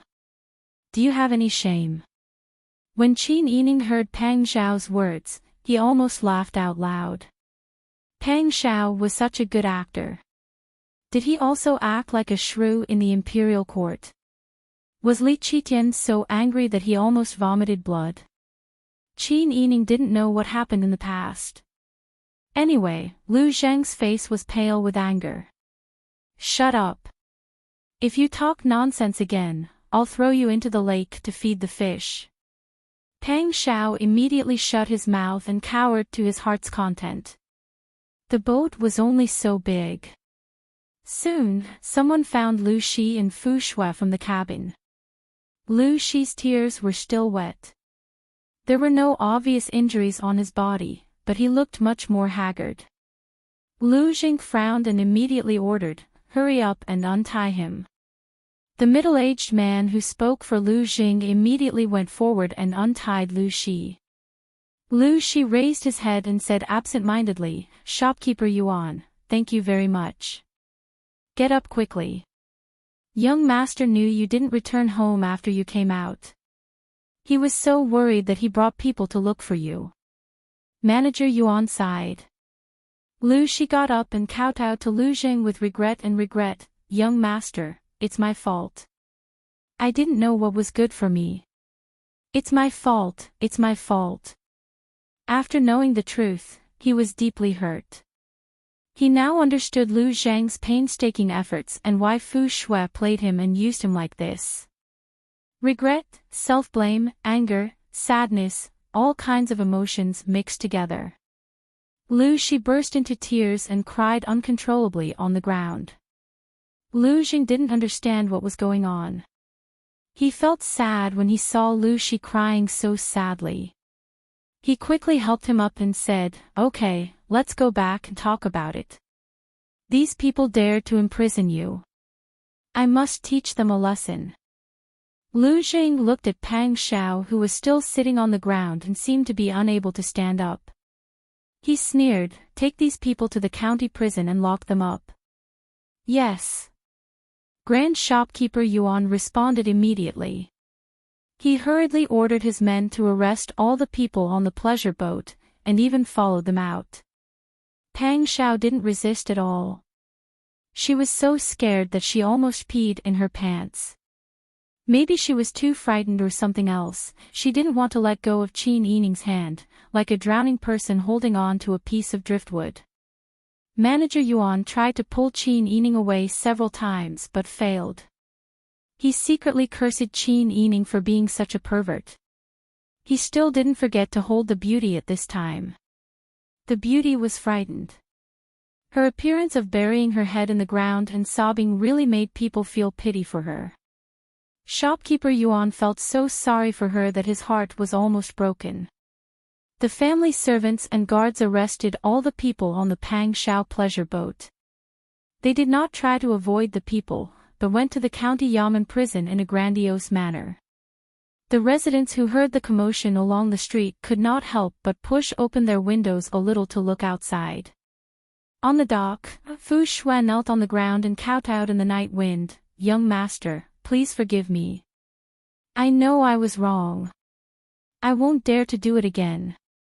I won't do it again." Lu Xing didn't look at her and called Lu Shi, "Let's go back." "Yes."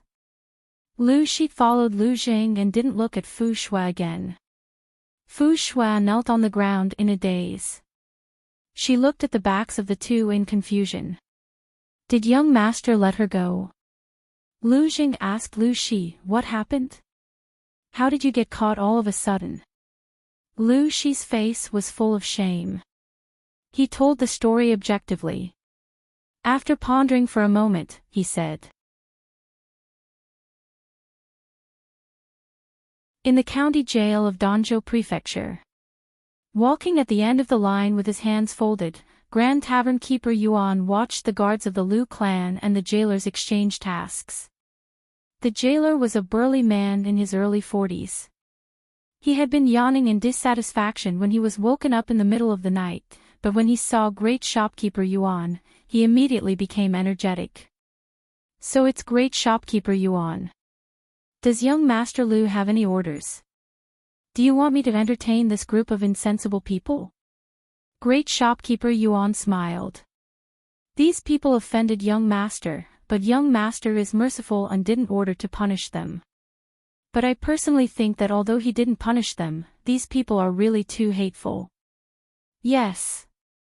Now that you've put it that way, I immediately understand. Just wait and see. Although he didn't punish them, he won't let them off easily. You're a sensible man." Great Shopkeeper Yuan patted the jailer's shoulder. "By the way, there's a stunning beauty in there. That person can't be touched. Do you understand?" The jailer's face turned cold. He nodded repeatedly and patted his chest to assure, "Don't worry, I'm not that kind of person. Young Master Lu, I definitely don't dare to touch her." Then he leaned closer to Great Shopkeeper Yuan, raised his thick eyebrows, and said sneakily, "That beauty is young Master Lu, or you, hee hee." Great Shopkeeper Yuan laughed. "Don't ask." "Oh. Don't worry." Now that the jailer knew what was going on, he couldn't help but feel a little curious. Great Shopkeeper Yuan was a favorite of young Master Lu. He was in the prime of his life and had a promising future. What kind of beauty couldn't he want? He had never seen Great Shopkeeper Yuan deliberately take care of anyone before. If young Master Lu had taken a fancy to a beauty, he could have gotten her with just a wave of his finger. Why would he send her to prison? Therefore, this woman might not have been taken a fancy by young Master Lu, but by Yuan Yujiang himself. He wanted to see what kind of stunning beauty she was. The jailer blew his nose outside the door, wiped his hand on the bottom of his trousers, and strode into the prison. Great shopkeeper Yuan curled his lips as he watched. He stood where he was with his hands folded, not leaving immediately. Qin Yining was held in Pang Zhao's arms, and they stepped into the dark and damp corridor side by side. The air was damp and moldy, accompanied by an unknown stench. There were prisoners in the cells on both sides, and men and women were mixed together. Seeing that there were newcomers, pairs of dirty and skinny hands reached out of the wooden bars, making threatening gestures like ghost claws. Many people were wailing, "We've been wronged." The kitchen maid and the kitchen maid who came with them were so scared that their faces turned pale, and they screamed again and again. Pang Xiao held Qin Yining's shoulder with his big hands, and whispered in her ear, "Don't be afraid." "I'm not afraid." "What's there to be afraid of?" Qin Yining whispered back. "Hurry up and go. What are you waiting for?" The jailer scolded and gave Pang Xiao a hard push. Who would have thought that this push didn't cause Pang Xiao to fall down as he had expected? Instead, the jailer's own finger rubbed against Pang Xiao's shoulder. The pain made him suck in a breath of cold air. Pang Xiao ignored the people behind him, and walked straight ahead with Qin Yining in his arms. At the end of the corridor, there was a small window on the wall, and a strong wooden bar was nailed to it. There was a torch stuck in the bottom.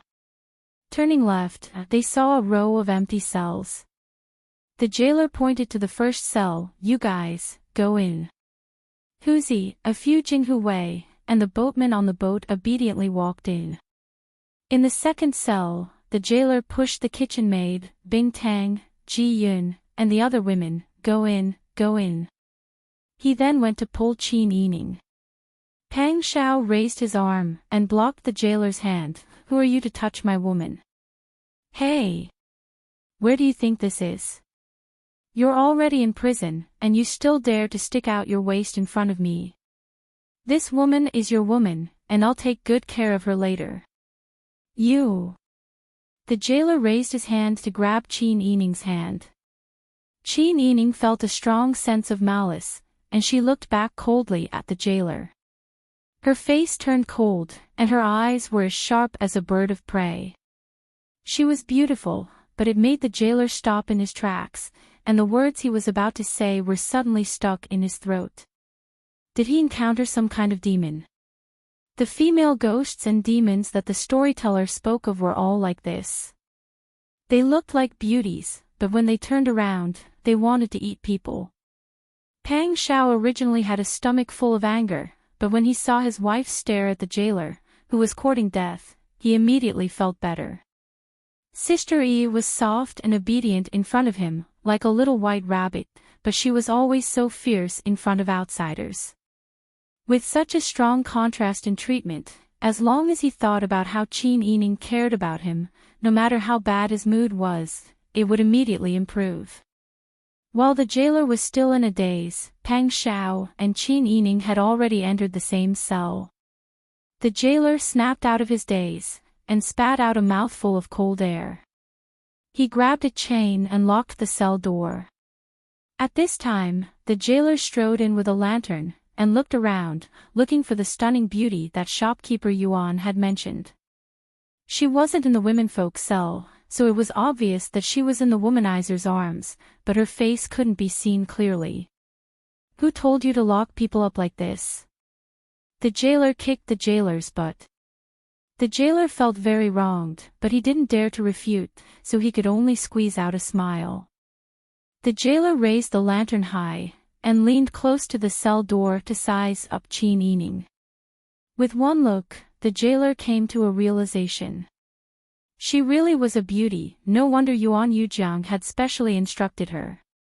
She was sent by the Lu family, so they didn't dare to act rashly, otherwise, open the door, lock this woman up alone over there. The jailer pointed to the opposite cell. When the jailer heard this, he hesitated.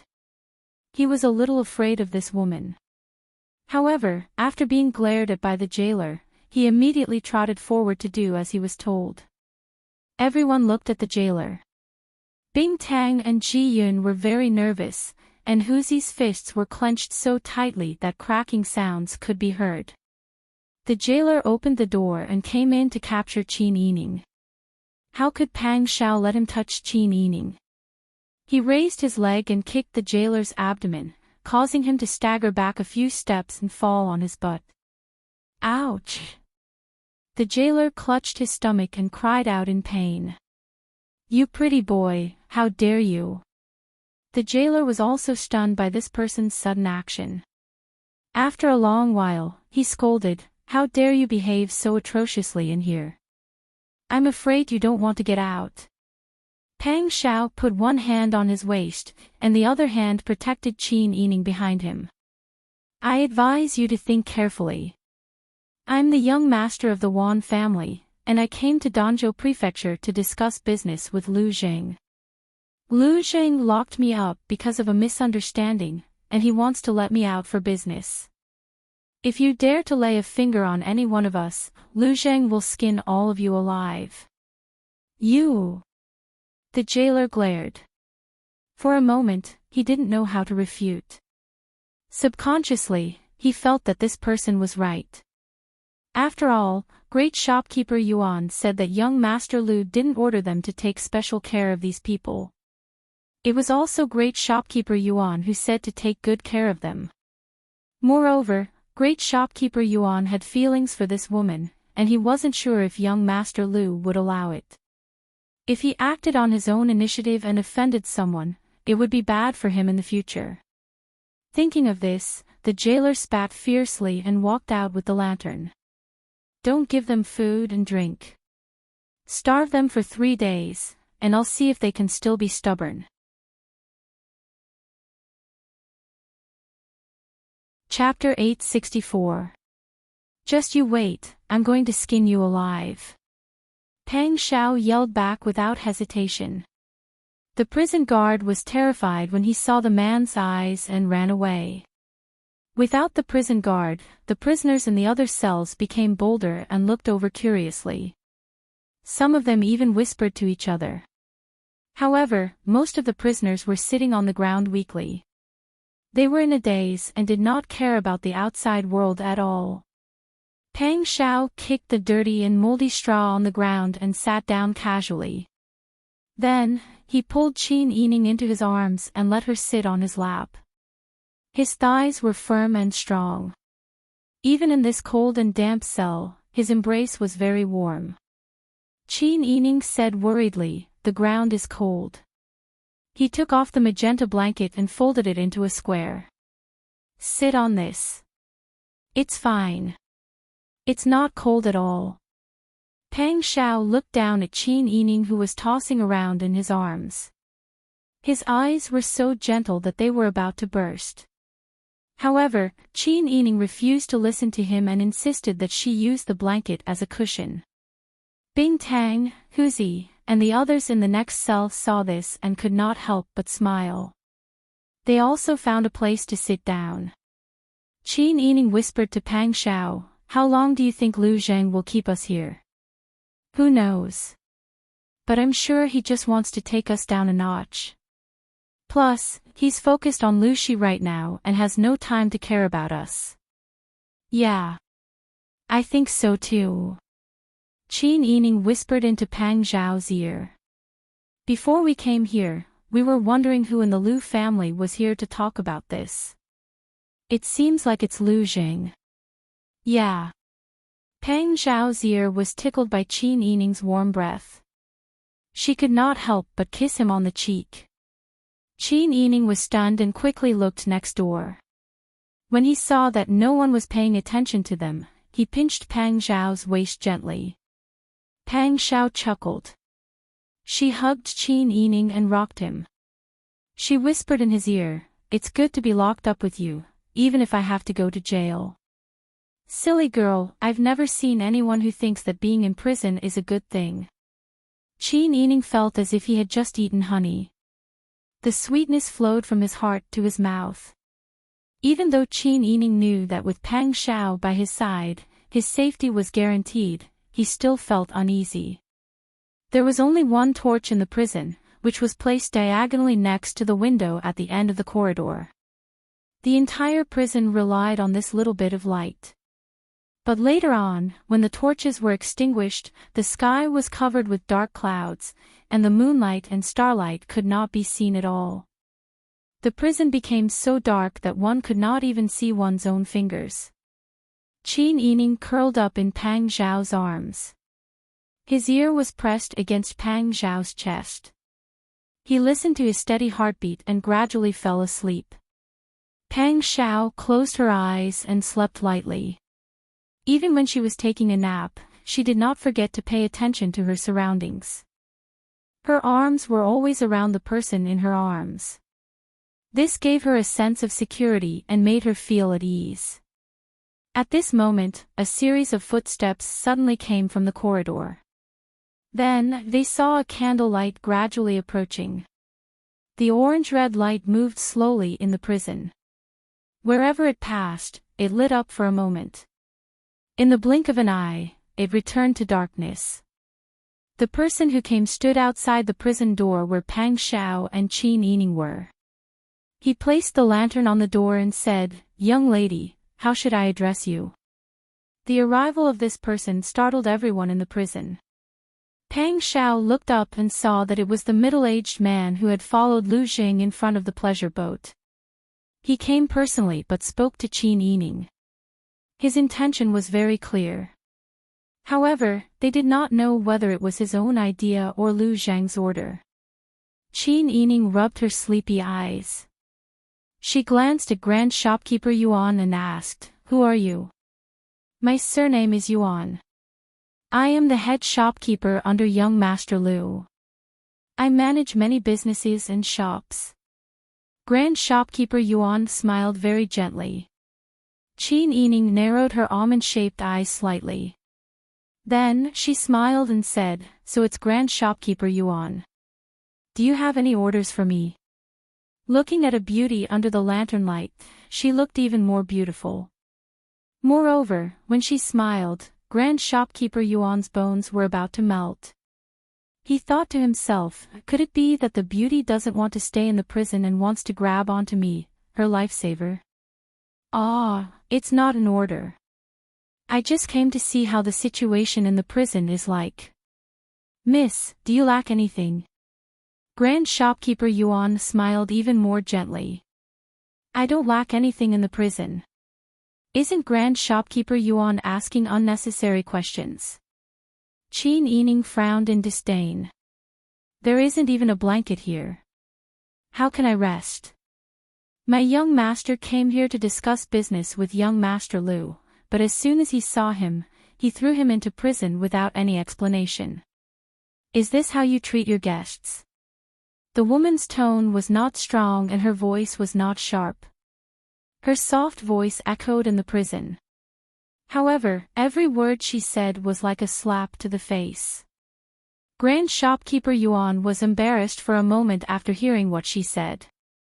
Then, he could not take his eyes off Qin Yining. "Miss, it turns out that you are a very thoughtful person.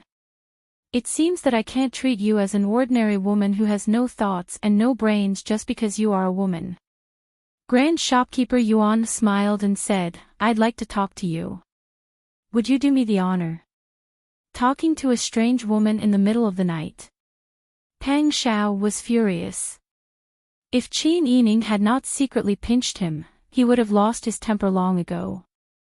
Qin Yining chuckled and said, "Does your young Master Lu know what you are doing?" Grand Shopkeeper Yuan's expression froze slightly. "I am doing this for the Lu family. Young Master understands my painstaking efforts." "I see. Grand Shopkeeper Yuan, you have worked hard and made great contributions. However, I appreciate your kindness. Please go back and tell young Master Lu that if he wants to talk to me, let him come in person." Remember, it's daytime, not the middle of the night. When she mentioned the words daytime and the middle of the night, she was clearly exposing Grand Shopkeeper Yuan's intention. She was mocking his character in public without mercy. The prison guard standing at the corner lowered his head and tried to reduce his presence. However, there was more than one person in the prison. Grand Shopkeeper Yuan thought that this woman was tactful. Who would have thought that she would not give him any face? Good, very good. Why don't you take a look at yourself? What kind of person are you? Why are you pretending to be chaste in front of me? Grand Shopkeeper Yuan is indeed knowledgeable. You even know the phrase, chaste and chaste. Qin Yining sneered. Grand Shopkeeper Yuan was so angry that he leaned back. He grabbed the wooden bars on the prison door and took a few deep breaths. His anger had not subsided, but he looked calm on the surface. He suddenly smiled. It seems that you look down on a small shopkeeper like me. I hope you won't regret it in the future. When you come to talk to me again, I'm afraid it won't be so easy. Goodbye. Take care. I won't see you off. If I see young Master Lu later, I will put in a few good words for you in front of him. After all, there are not many grand shopkeepers like you who are so conscientious. How many people can do this in the middle of the night and not go back to sleep, but come to the prison to visit a strange woman? Grand Shopkeeper Yuan's face alternated between red and white. He glared at Qin Yining for a while, then turned and walked away quickly with the lantern. His footsteps were even faster than when he came. Qin Yining sneered. He turned around and whispered to Pang Xiao, "Ignore him. This kind of person is no big deal. There's nothing to be afraid of." Seeing that his wife was being lusted after, Pang Xiao had a bellyful of anger that he had nowhere to vent. Even if Qin Yining had the upper hand, he still had zero tolerance for this kind of thing. But when he met Qin Yining's gentle eyes, he could not show a black face no matter what. Pang Xiao took a deep breath and touched her cheek with his big hand. "Okay, good girl. Go to sleep." Qin Yining nodded and leaned into Pang Xiao's arms. "You should go to sleep too. You need to recharge your energy." "Okay." Pang Xiao gently patted her back, as if he was coaxing a child. Huzi, Bing Tang, and the others finally relaxed. Obviously, they were also very angry with Grand Shopkeeper Yuan. If Pang Xiao had raised his arm and called for help, these people would have immediately rushed out of the prison. Everyone was mentally prepared. Since Lu Zheng wanted to show them his power, even if he did not use torture, they would not have an easy time. The dark and damp environment of the prison was very depressing. The air was always filled with a fishy smell. The rats were very bold. Sometimes, they would pass by in groups of 3 or 5. In addition, the food was deliberately harsh. For 3 days, everyone only ate brown rice porridge that could reflect their shadows. Fortunately, Bing Tang was smart and carried a small medicine bag with them. Afraid that they would fall sick, everyone was given a pill to replenish blood and qi. Qin Yining was so hungry that she did not have much strength. She rested her head on Pang Xiao's shoulder and said with a slightly hoarse voice, "I think this is enough." Pang Xiao's lips were also a little pale. He stroked Qin Yining's long hair with his big hand. "I think so too. Don't worry, he is not the one who makes the decisions. His family still has the old master. He can only use his personal power to this extent." As expected, Great Shopkeeper Yuan came in the afternoon of the same day. When he saw the jailer and the jailer, Grand Shopkeeper Yuan's expression was normal. It was just that he was not as friendly as before. The jailer secretly cursed Great Shopkeeper Yuan for being narrow-minded. He wanted to spend the night with the beauty, but he ended up being angered by the beauty. Not only did he lose face, but he also vented his anger on others. However, even though he was cursing in his heart, he still couldn't show his emotions on his face. How have they been these days? Have they been obedient? Grand Shopkeeper Yuan asked. The jailer bowed and said respectfully, they have followed your orders. There is a limit to their food and drink. They are so hungry that they don't even have the strength to speak. They will definitely not dare to resist. When Grand Shopkeeper Yuan heard this, he secretly regretted that he didn't restrain himself that day and actually came that very night.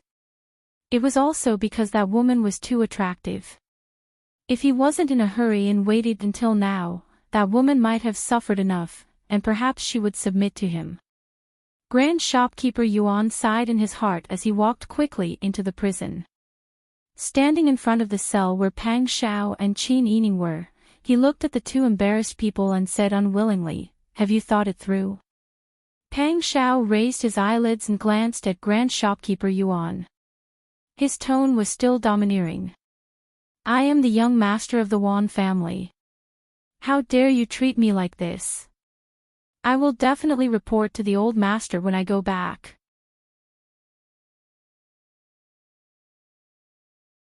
Chapter 865.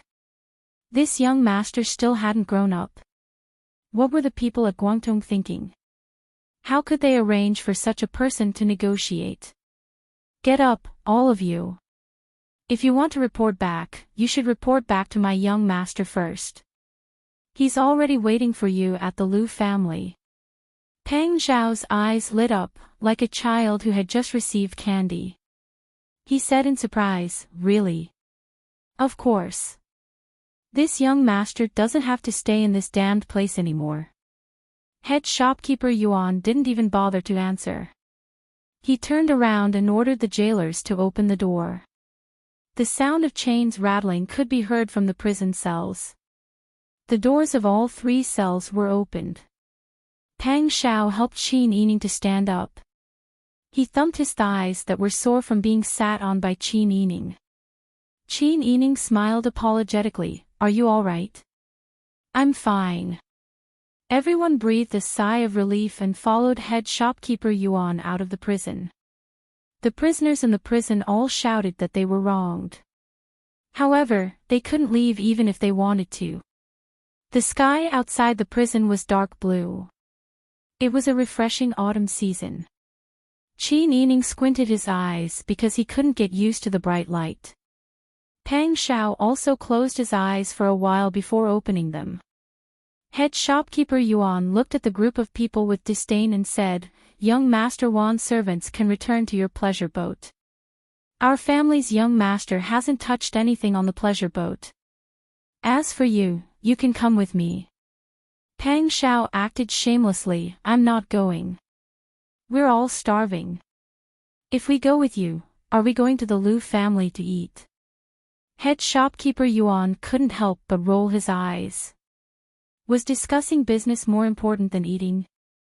Even if they had been starving for 3 days, business was right in front of them. They couldn't just ignore it. Head shopkeeper Yuan was ordered to lead these people. Naturally, he could only endure and accompany Pang Xiao and the others back to the pleasure boat. After everyone freshened up, the cook reluctantly cooked some rice porridge. Everyone made do with it. They had been starving for too long, so eating too much at once was not good. Therefore, Qin Yining and Pang Xiao only ate a bowl of rice porridge and some side dishes. After Pang Xiao had his fill, he brought Qin Yining, Huzi, Ji Yun, and Bing Tang down the boat to look for manager Yuan. Grand shopkeeper Yuan was already impatient from waiting. Seeing that Pang Xiao was hugging a beauty when he went to talk business, Xinjin was jealous, envious, and disdainful. She snorted. Given the mission, he still brought a group of people to the Lu family. The Lu family's mansion was much larger than Qin Yining had imagined. The 2 stone lions in front of the gate were polished and shiny. When the group of people passed by in the carriage, the servants sitting on the steps in front of the gate, who were talking in low voices, all looked in their direction. Grand Manager Yuan ordered the coachman to drive the carriage to the side door. The coachman nodded and drove the carriage past the main entrance. When they reached the corner, they turned right. This street was a little narrower than the main street, but the road was as clean as the main street. As soon as the carriage arrived, the boy guarding the gate came up to salute. "Here you are, Grand Manager Yuan." Grand Manager Yuan nodded with a smile and got out of the carriage first. He stood beside the carriage with his hands in the sleeves and watched Mrs. Ning get out of the carriage expressionlessly. After being starved in the prison for 3 days, this beauty had lost some weight. Her waist was so slim that it could be pinched with 2 hands. When she lowered her eyes and moved, her long eyelashes fluttered like the wings of butterflies. Grand Manager Yuan sighed secretly. He didn't seize the opportunity. He was afraid that he couldn't get her now. As for what would happen in the future, it depended on First Young Master. If First Young Master could get her, he was afraid that he couldn't get her. If First Young Master couldn't get her, he would find a way to get her from Young Master Wan in the future.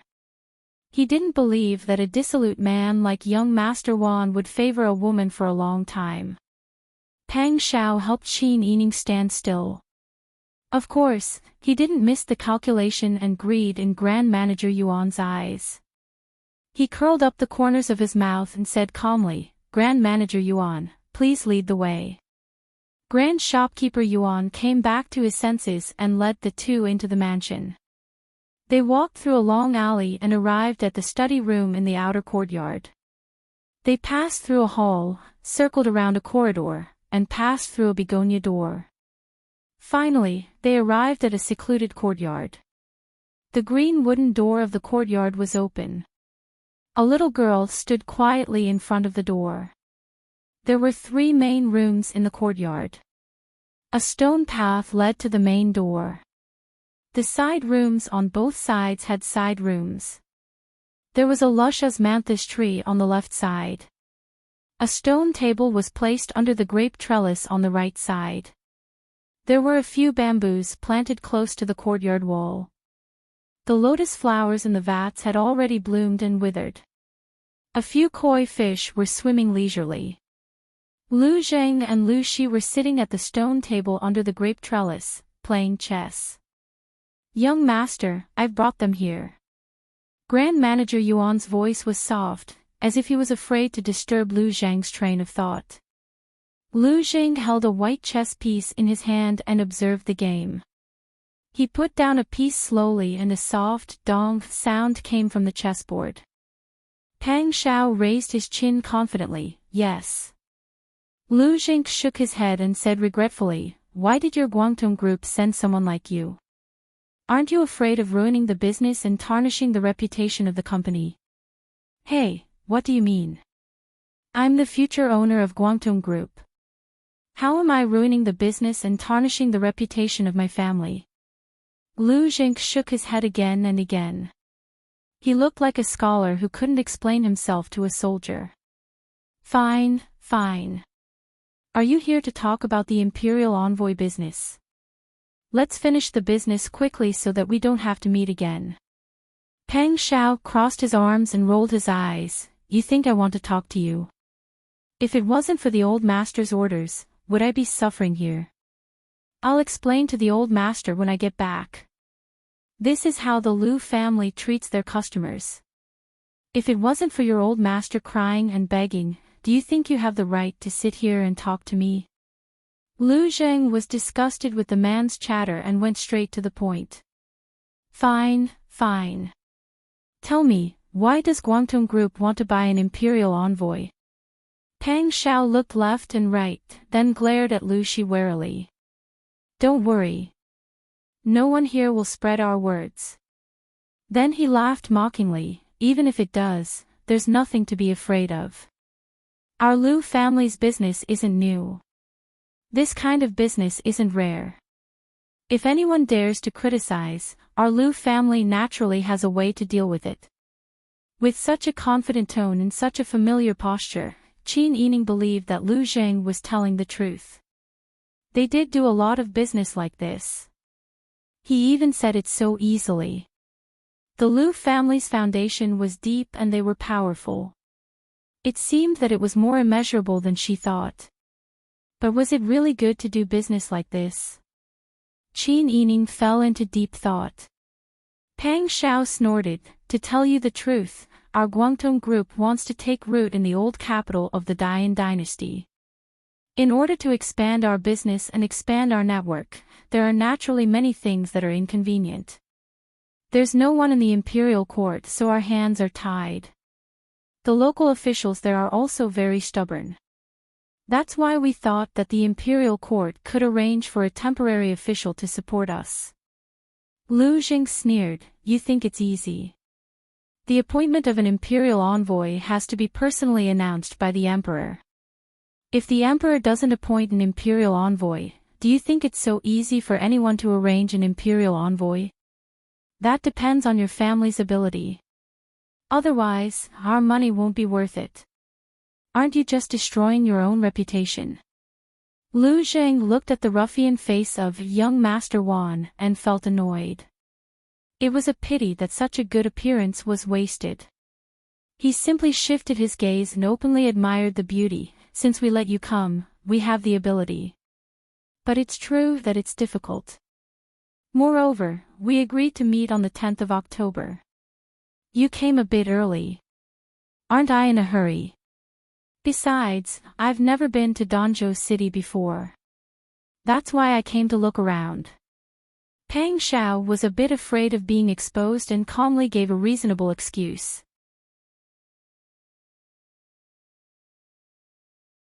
Chapter 866. Why is the deal only half done even though the conditions are right? Pang Xiao stood up anxiously. Qin Yining acted awkward at the right time. He stood up and, quietly, tugged at Pang Xiao's sleeve. Pang Xiao seemed to have just reacted. He sat down awkwardly and coughed to cover it up. Lu Zheng looked at him coldly for a while. Seeing him like this, he raised the corner of his lips and said mockingly, "Listen to my conditions first. If you agree, we'll continue the discussion. If you don't, then there's no need to continue the discussion. You don't have to be so agitated right now." Cough, when did I get agitated? You must be mistaken. Pang Xiao's face was filled with stubbornness. However, there was a hint of dispiritedness in his sitting posture. His expression was stiff and unwilling. Lu Jing didn't believe that he could do anything with the saber in his hands. Sensing Lu Zheng's disdainful gaze, Pang Xiao purposely snorted in dissatisfaction. Lu Jing thought to himself that this young master of the Wan family wasn't a complete idiot. At least he knew to keep quiet at this time. "Our conditions are simple. First, I want to know if the Wan family has a designated candidate in the imperial court. If it's more difficult, then we'll have to calculate another condition." Pang Xiao's heart skipped a beat. "Oh, I do have a candidate. He seems to be a secondary class, rank 5 civil official. I've recorded his name in a book. I'll check it later. I'm very busy every day. I'm afraid I'll remember wrongly." "What a busy day." Lu Jing curled his lips and shook his head in amusement. After hearing Lu Shi's reply, he was a little suspicious of this foppish young master in front of him. He ordered people to secretly observe him. After learning the results of the investigation, he didn't even bother to send people to follow him anymore. This person spent all his time drinking and partying. Otherwise, he would bring beauties out to play. He didn't do anything serious. Instead, he was very good at eating, drinking, and playing. The purpose of his trip to Danzhou City was to discuss business. Most likely, this young master was here to have fun. Lu Jing couldn't even be bothered to look at him. He looked at the obedient and dignified woman next to him and felt pity again. "Since you already have a candidate in mind, things will be easier. Since that's the case, my Lu family will think of a way to promote the person you've chosen to be the imperial envoy of the old capital. Once you've decided on the person, let me know." At this point, Lu Xing couldn't help but remind him again, you have to figure out who the person is before telling me. Don't get the wrong person. This is a business deal. If you get the wrong person and come back to tell me that the person you want to promote is someone else, I won't care. What are you saying? Do you think we'll blame you for your position alone? Besides, I'm an adult. It's not like I can't read. How could I make a mistake? Pang Xiao was furious. Are you trying to humiliate me? Lu Xing waved his hand as if he couldn't be bothered to argue. As a price, our Lu family will take half of the Guangdong ship's annual profits as remuneration. What? Are you trying to coax me? You're robbing me. Pang Xiao was furious. We're the ones who set the rules. If you're not satisfied with the price, you can choose not to do this business.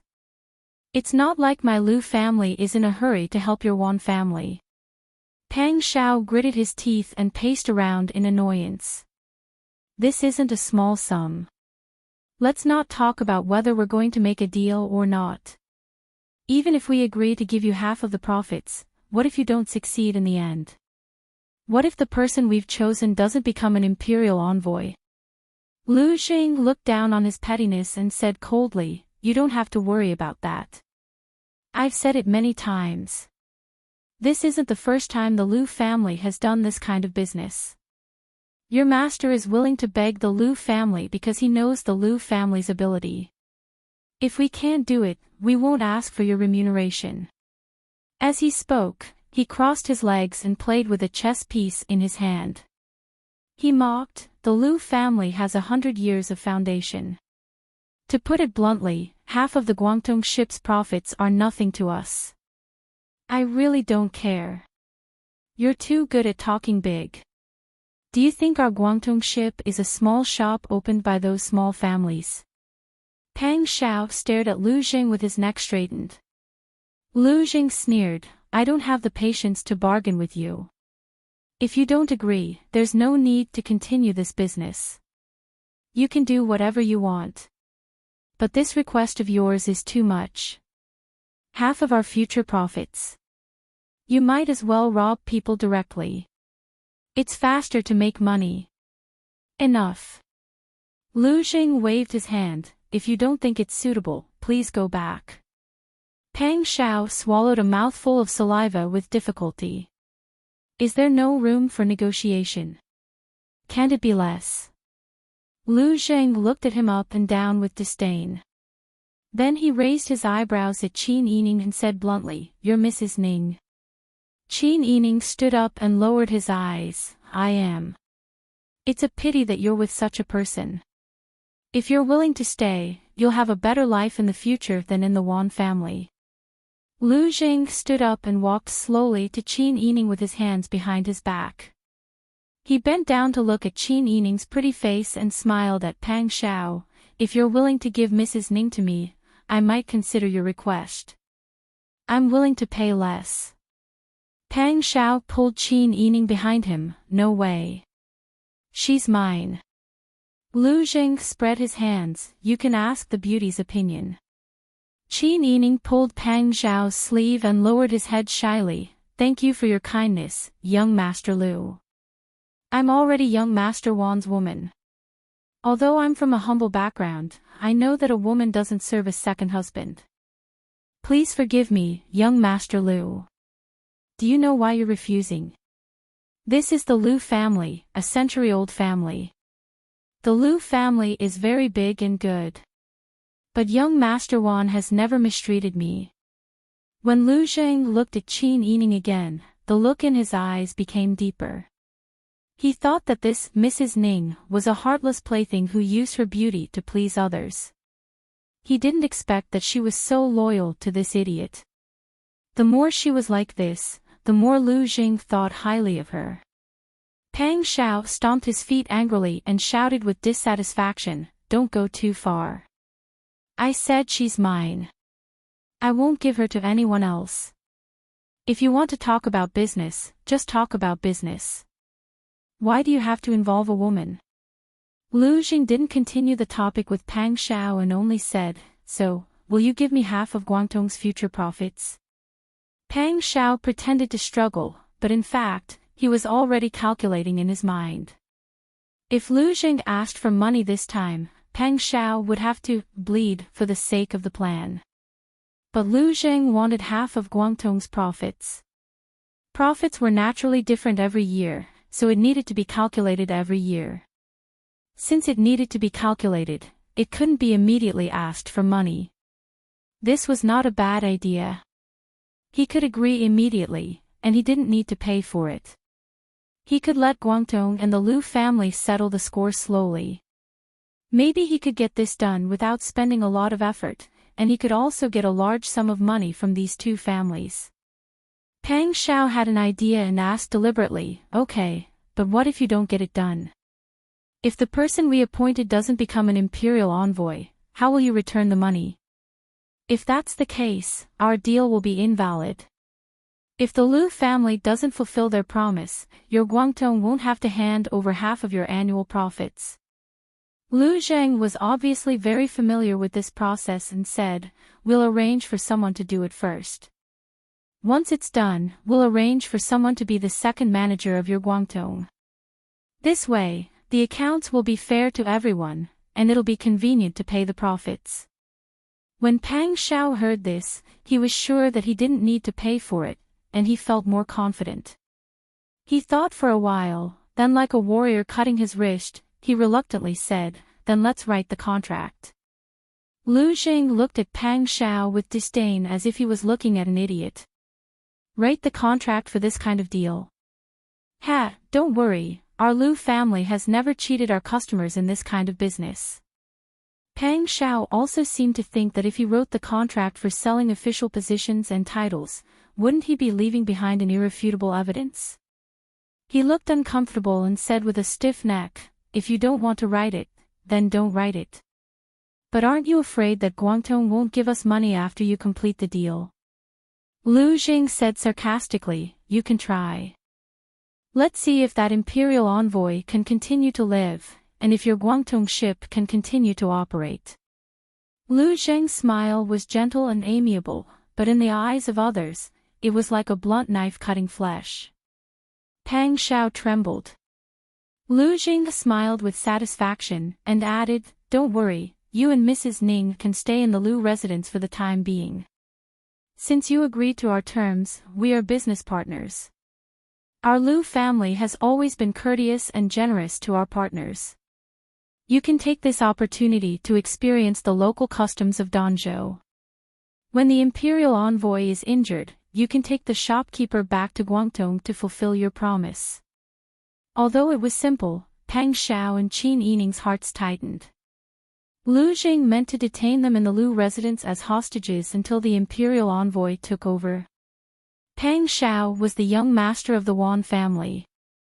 No matter what, he was still the young master of the Guangdong ship.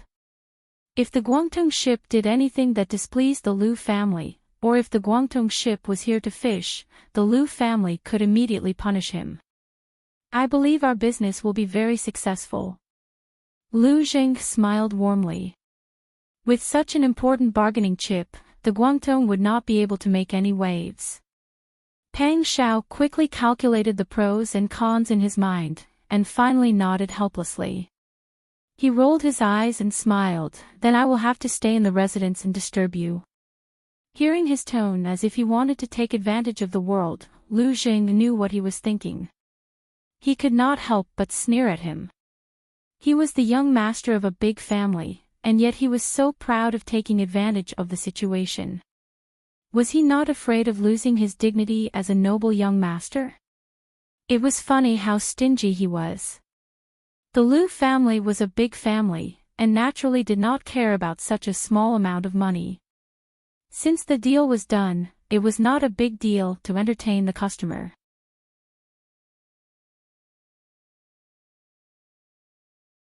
Chapter 867. That's great. There's food, a place to stay, and even fun. Your Lu family's hospitality is quite good. It would be even better if there were a few beautiful maids to serve you. Young Master Wan's eyes flashed with greed when he saw the satisfied expression on his face. It was obvious that he yearned for the days of eating and drinking in the Lu family. His disdain deepened. Now that the business was settled, they were business partners. The Lu family didn't really care about using money to entertain business partners, but young Master Wan's face made Lu Jing feel disgusted. Lu Shi, send young Master Wan and his group to the guest courtyard. Lu Jing flicked his sleeves and turned around. Pang Xiao held Qin Yining's hand and brought along Huzi, Bing Tang, and Ji Yun. They happily followed behind Lu Shi to the guest courtyard. Although the Lu family's residence was just a branch residence, it was still a century-old residence that had been renovated several times. The guest courtyard's architecture was obviously newer. It was probably built for the convenience of receiving guests. Qin Yining and Pang Xiao admired the scenery while secretly memorizing the layout and location along the way. Lu Shi also couldn't help but size up the two. Seeing that they were both amazed, he confirmed Lu Zhang's previous guess. It seemed that the Guangdong family's Wan family was a nouveau riche without any foundation. This young Master Wan was probably an idiot who didn't have much knowledge in his stomach. At first, he thought that this person purposely reminded him on the boat to help the young master solve a problem. Now, he understood that he had overestimated this person. The guest courtyard was at the northeast corner of the Lu family's residence. It was connected to the outer courtyard on the back street. There was a side door for easy access. There were 3 main rooms in the courtyard. There were 2 side rooms on each side. The back seats were turned into small kitchens. This was also the Lu family's thoughtfulness. Guests who stayed for a long time could go to the main kitchen to order dishes. They could also cook for themselves. Qin Yining looked around the courtyard and leaned against Pang Xiao, looking tired. Pang Xiao asked, "Beauty, are you tired?" "Yes. I haven't been able to eat or sleep well in prison these days. How can I not be tired?" Lu Shi smiled and bowed his head. It was just a misunderstanding. Young master has already prepared food and wine for the 2 of you. Someone will send it over in a moment. She turned around and introduced the 2 sturdy female servants and the 2 young maidservants behind her. They are Old Maid Hua and Old Maid Zhang, specially arranged by the young master for Master Wan and Mrs. Ning. 2 old maids in dark green armor came forward and saluted, "Greetings, Child Wan and Mrs. Ning." Lu Shi continued, "This is Sulan and Sufang." "Greetings, young master, wife." The 2 maidservants wearing light green narrow-sleeved jackets and dark green armor bowed together. Pang Zhao's eyes swept over the 2 maidservants, then she shook her head and said with dissatisfaction, "Don't you have any pretty girls in your residence? Like Fu Shui?" Lu Shi clenched her fists in an instant, and the blue veins on her forehead jumped twice. She put on a fake smile and said, "It's rare to see someone as pretty as Mrs. Ning." Pang Xiao waved his hand and said generously, Well, you can go. You don't need to serve here. Does anyone want to come down and serve you?" Lu Shi couldn't help complaining in her heart. Because the other party was a business partner, she could only force herself to hold back. She said yes respectfully and left after saluting. Pang Xiao put his arm around Qin Yining's waist and entered the room. He asked Bing Tang to follow the 2 maidservants to get the food. Ji Yun and the 2 nannies went to prepare the bedroom, leaving only Huzi beside them. When there was no one around, Pang Xiao and Huzi checked the surroundings carefully again. After making sure that no one was monitoring and eavesdropping, they relaxed. Pang Xiao could finally sit upright as usual. He said with a smile, "Deliberately bending my neck is more tiring than fighting a war."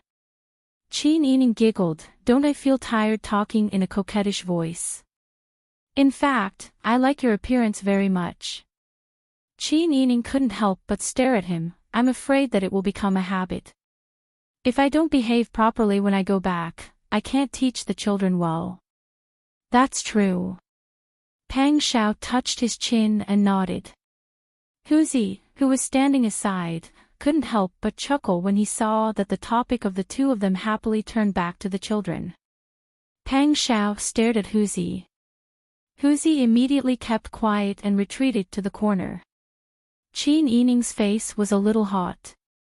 He coughed to clear his throat and asked seriously, "Are you going to tell your people to the Lu family and let them arrange it?" "That's what I want to do." Pang Xiao thought of Lu Zhang's appearance just now and shook his head with a smile. Although he is a gentleman, he is still inexperienced. "It's because you acted too well." Pang Xiao laughed and said proudly, "I couldn't help laughing when I saw him looking at me with disdain. But this deal is really good. I don't need to pay the capital and I can get 1-for-1. Qin Yining counted with his fingers for him. "You don't need to pay the capital now. In the future, the Lu family will arrange for people to go to Guangdong. Your people can be imperial envoys and we can have more confidence in the old capital. As long as we don't expose our contact with the Qiu family, everything will be fine." "Exactly. After the deal is done, we can retreat. Not only can the Lu family arrange people for me for free, but we can also make the Qiu family pay a price. After that, they will settle accounts with each other and I'm afraid they will become enemies." Huzi clicked his tongue. "They will be in big trouble this time. If we don't do it, we will be the unlucky ones in the future." Pang Xiao supported his face with one hand and smiled. "In the coming days, I will have to trouble you to accompany me to travel."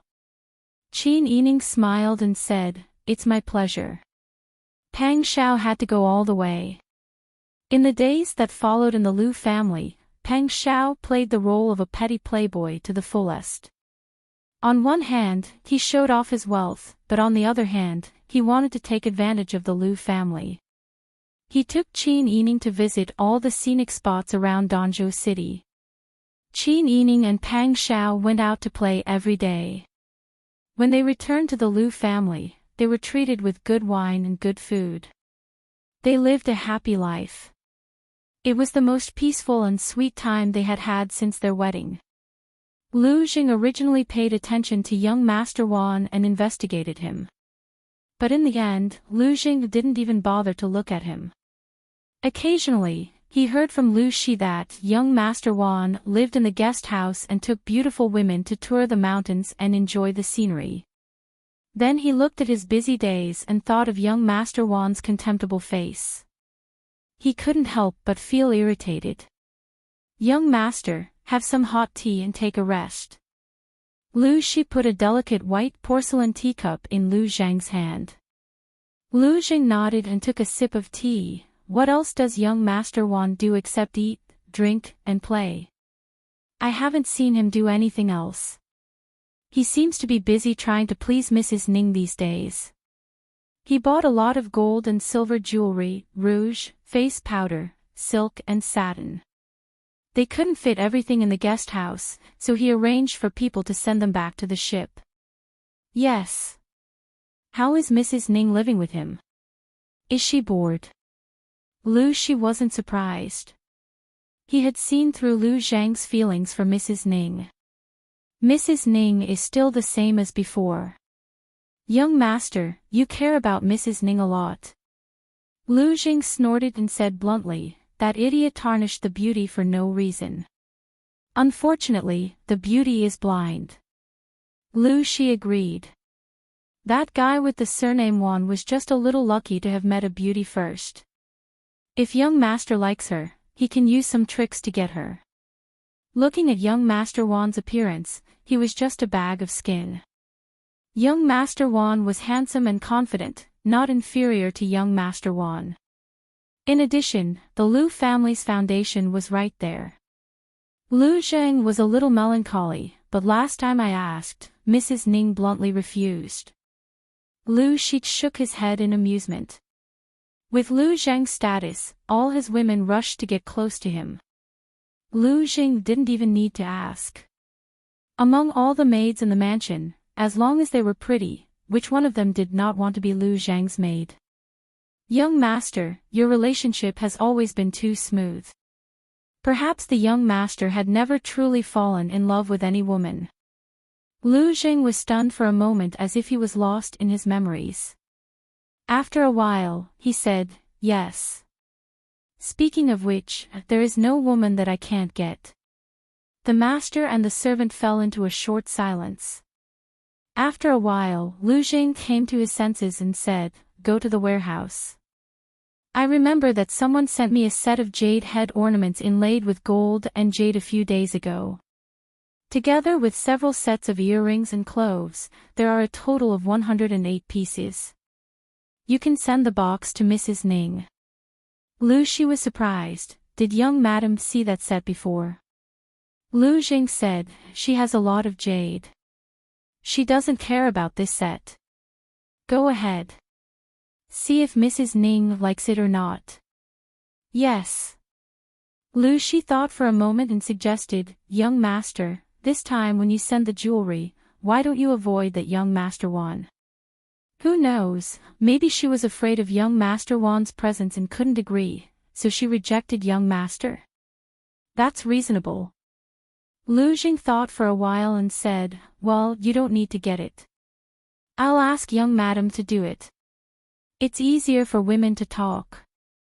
Lu Shi hesitated and persuaded, I'm afraid it's not good for young madam to know. Why not? Lu Jing didn't understand and raised his eyebrows. She will marry into the family sooner or later. Won't she know then? Besides, she is the legal wife. Shouldn't she deal with these things? Lu Shi thought for a while and found it reasonable. So, she didn't say more. Therefore, when Qin Yining and Pang Xiao were discussing where to go today, someone came to the door of the guest house to deliver a message. After a while, Bing Tang came to the corridor and said, Mrs. Ning, young madam wants to see you. Qin Yining raised his eyebrows in surprise, young madam wants to see me. Bing Tang said at the door, yes. Qin Yining and Pang Xiao looked at each other and stood up, I'll go and see what she wants to do. Maybe I can get something out of her. Pang Xiao thought for a while and shook her head, no, you'd better not go. This young madam didn't show up at the beginning. She must be ordered by Lu Jing to come here suddenly. Lu Jing didn't like me from the beginning. There's no relationship between noble ladies. She must have a reason to come to you. After all, Lu family is the most powerful family here. You'd better not take the risk. You're right. Then I won't go. Pang Xiao simply held Qin Yining's shoulder and went out, let's go out and discuss where to go today. Bing Tang, Ji Yun, and Hu Zi immediately followed.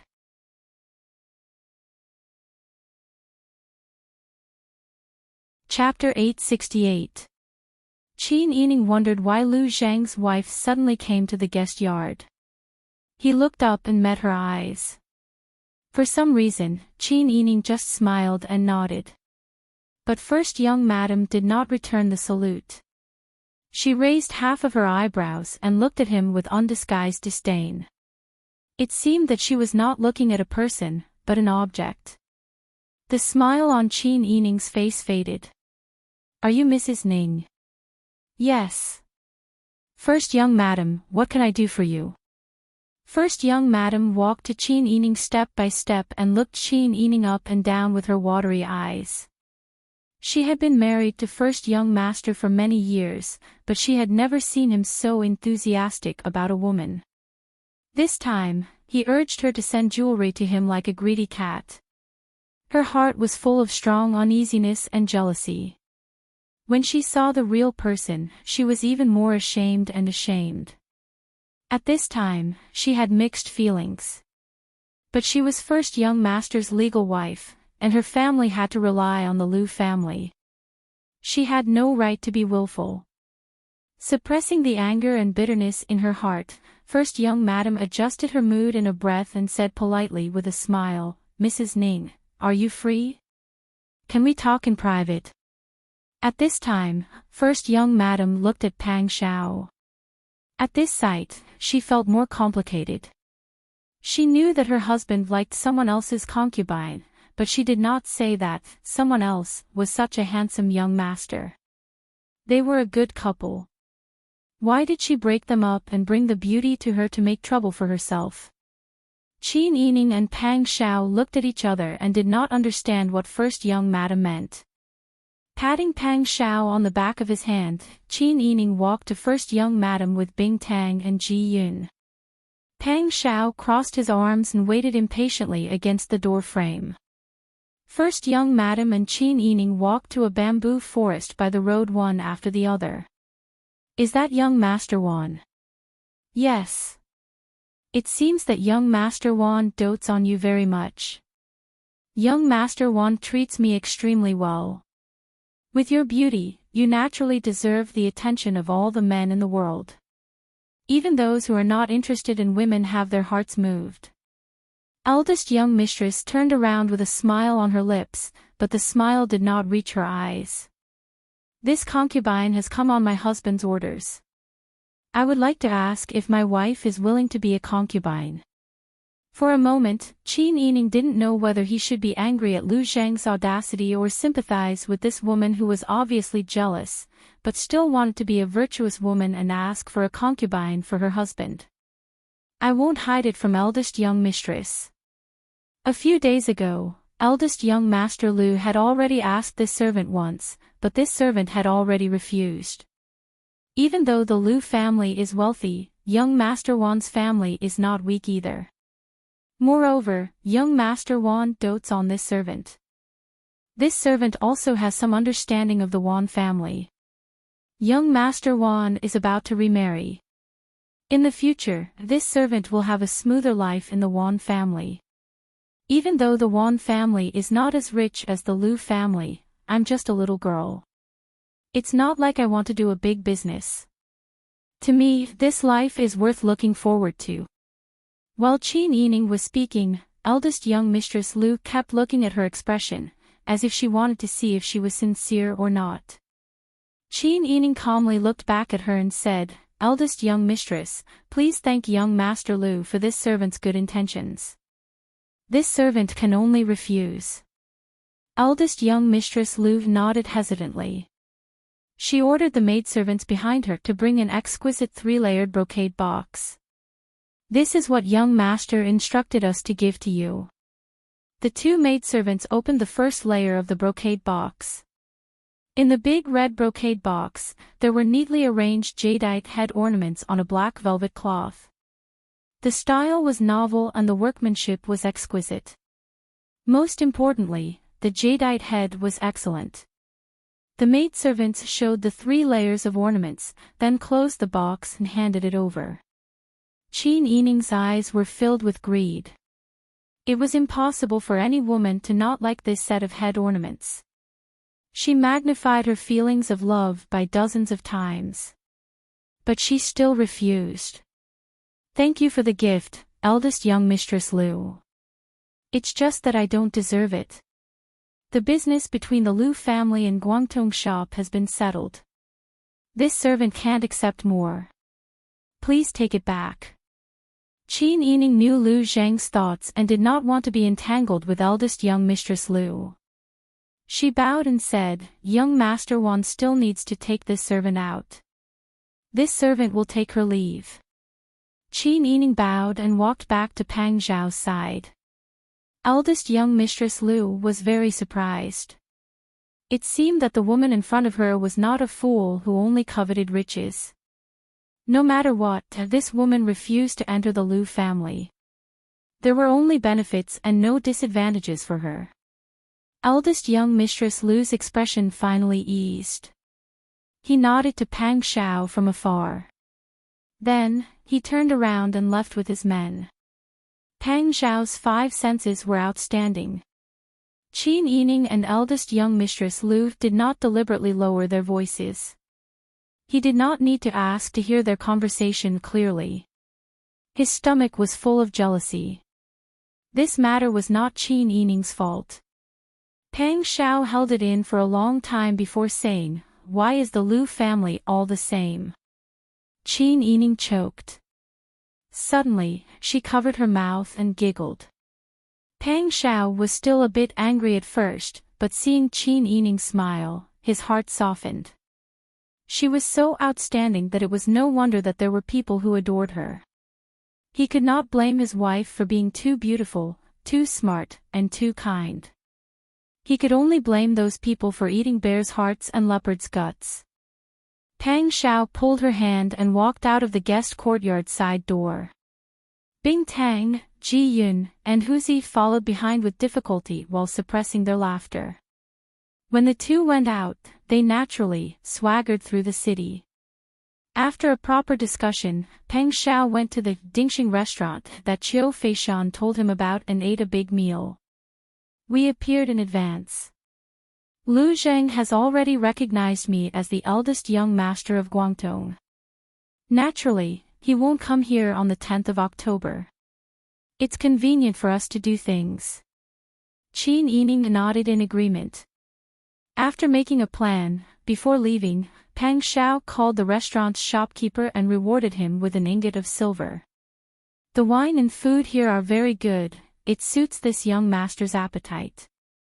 How about this? The 10th of next month is my family's beauty's birthday.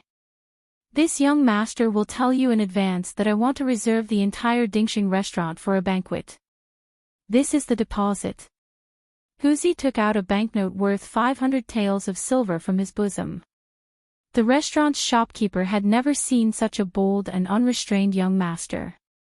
In order to celebrate his lover's birthday, he actually wanted to reserve the entire Dingxing restaurant for a banquet. After receiving the banknote, the shopkeeper said repeatedly, "Young master, don't worry. The 10th of next month, right? I'll make sure it's done properly. And, young master doesn't have any other requests. You don't have to be thrifty. Just don't lose young master's face. Oh, just wait and see." The shopkeeper saluted. Before he went out, he glanced at Qin Yining discreetly. Then he understood and went out. Pang Xiao and Qin Yining returned to the Lu family and continued their extravagant life as usual. During this time, they only asked the Dingxing restaurant to properly advertise him and welcome everyone in the city to come and eat. It was good for everyone to be lively together.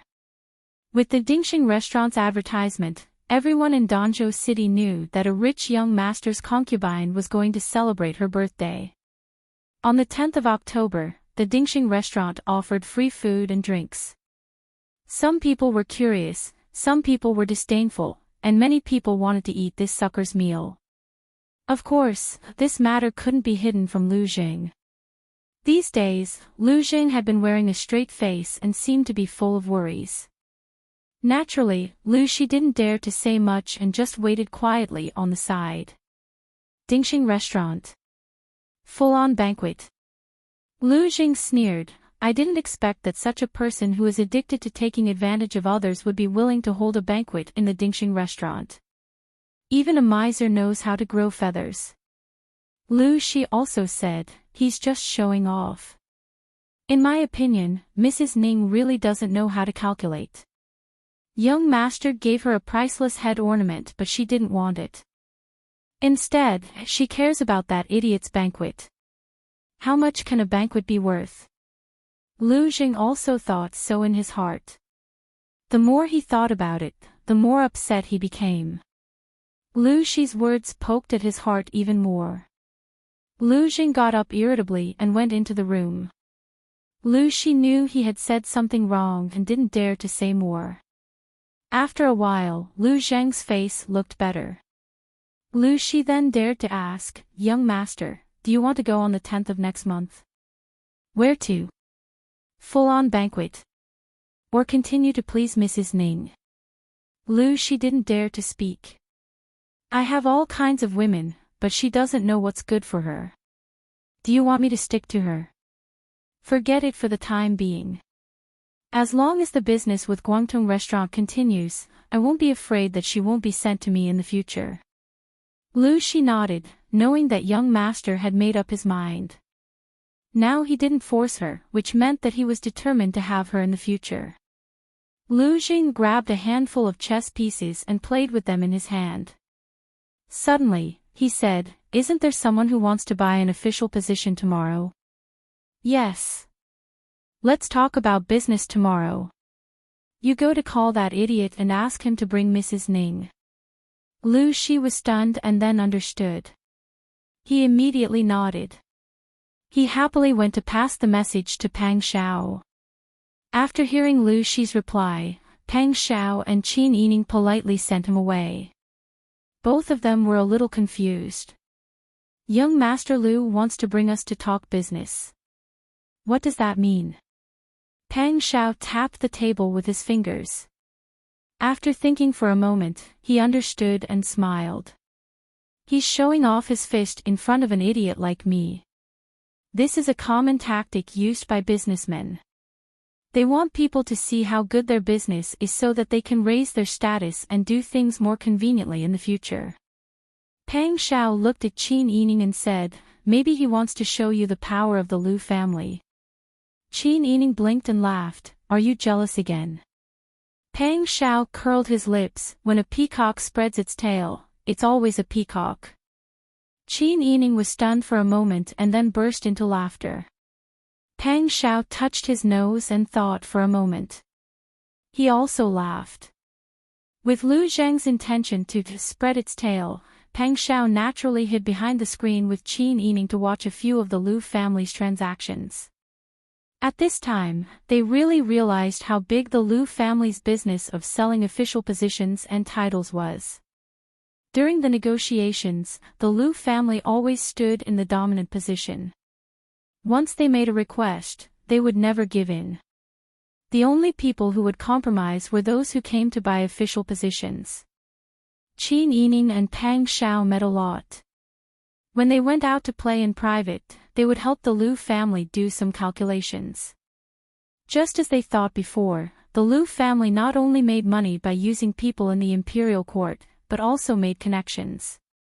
One must know that in the officialdom, colleagues in the imperial court, students in the same subject, teacher, husband and son-in-law, any relationship between officials would be a wealth of connections.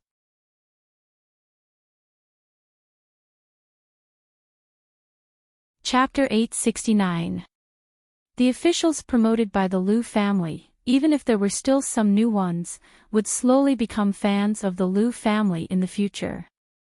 Who knew how many people the Lu family had planted in the court and how much money they had earned? In the blink of an eye, it was the 10th of October. Qiu Feishan informed Pang Xiao that the Qiu family was going to discuss business with the Lu family. It was also the day of the banquet at Dingxing restaurant. Because it was announced early, no matter who came to eat today, many people gathered outside Dingxing restaurant when it opened early in the morning. When the restaurant let the guests in, many commoners of Danzhou City rushed into the restaurant like a tidal wave.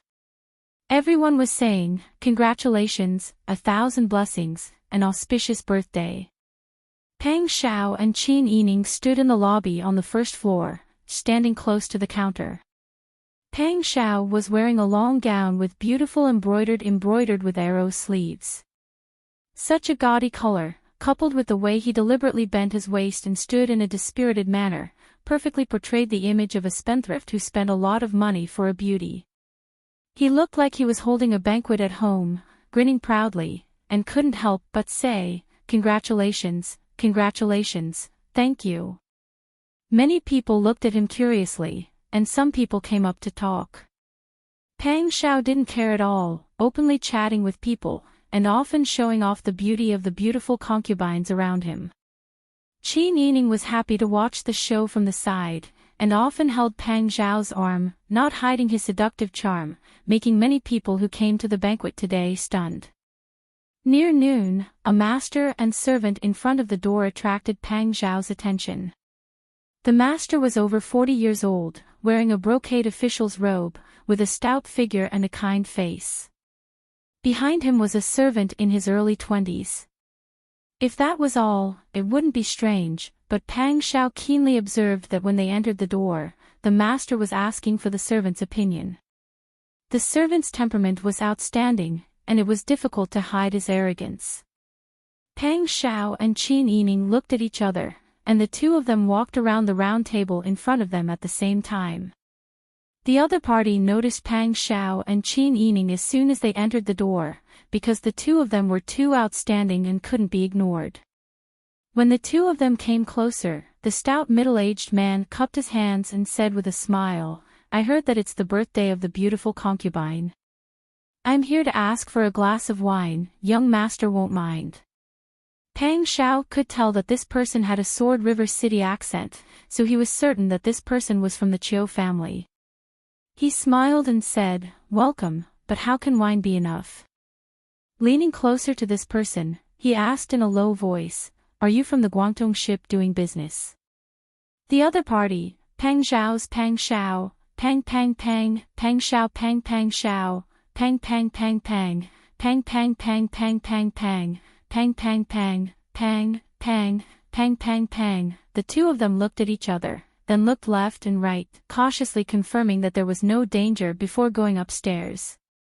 Firstly, they were afraid that strangers might not be trustworthy.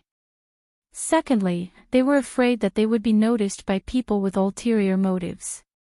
After all, buying an official position was not a small matter, and this kind of business was naturally done in secret. Who would publicize it? Seeing how cautious the people from the Liu family were, and knowing that they were going to do business today, they purposely created such a lively and chaotic scene to deceive people. The master and servant pair became even more careful in their actions. After watching the two of them go upstairs, Qin Yining approached Pang Shao, holding his shoulder and whispering into his ear, as if he was joking with Pang Shao, but in reality, he asked, "Will they believe you?" Pang Shao pinched Qin Yining's cheeks, smiling brightly. "What's there to be afraid of? Haven't we already spoken?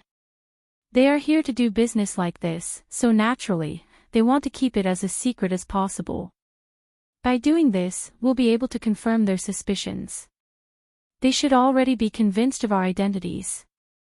Qin Yining couldn't help but chuckle. Once the business is done, let them leave as soon as possible. Long delays may cause trouble, and the stuffing may leak out again. I know what to do." As they spoke, the two of them reached the second floor, and saw that the two people were already sitting at a table in the corner. They were eating tea and waiting for dishes. They didn't know that the guests on this floor were all Pang Zhao's subordinates. Pang Shao walked over with Qin Yining, cupping his hands and smiling. "It is this one's honor that you are willing to do us the honor. This one feels like an old friend at first sight. May I ask for your advice?" "This one's surname is Chiu." Shopkeeper Chiu's round face revealed a kind smile. "Young master, please sit." Pang Shao nodded, and sat down graciously. As a woman, Qin Yining naturally didn't want to participate in the conversation between men, so he tactfully retreated. Pang Shao smiled, and said in a low voice, "This one is young Master Lu's subordinate, surnamed Wan.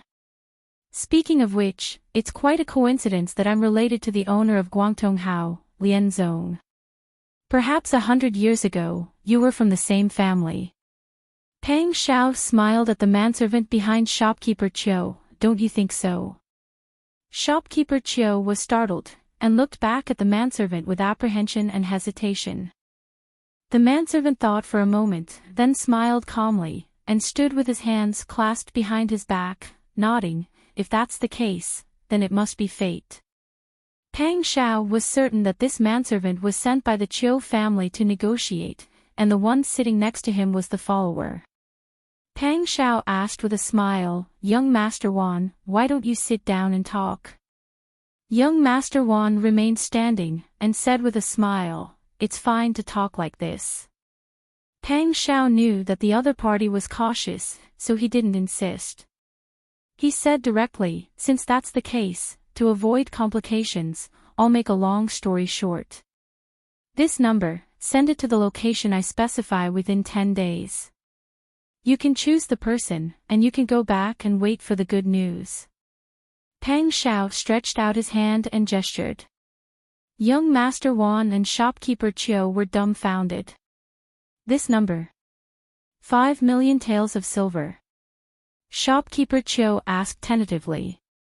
Pang Xiao blinked. So much. He only wanted 500,000 taels of silver. Yes. Pang Xiao nodded calmly, his expression natural. Young Master Wan and shopkeeper Chiu looked at each other again, and for a moment, they were silent. They thought to themselves, the Lu family has been a prominent family for hundreds of years, but it's only worth 5 million taels of silver. Before they came, they thought that they would have to pay a high price to buy an official position from the Lu family, but the reality was that they were being treated so well. If they could settle the matter with 5 million taels of silver, it would be a good thing for them to let go of each other in the future. Pang Xiao frowned and said, What? You think it's too much?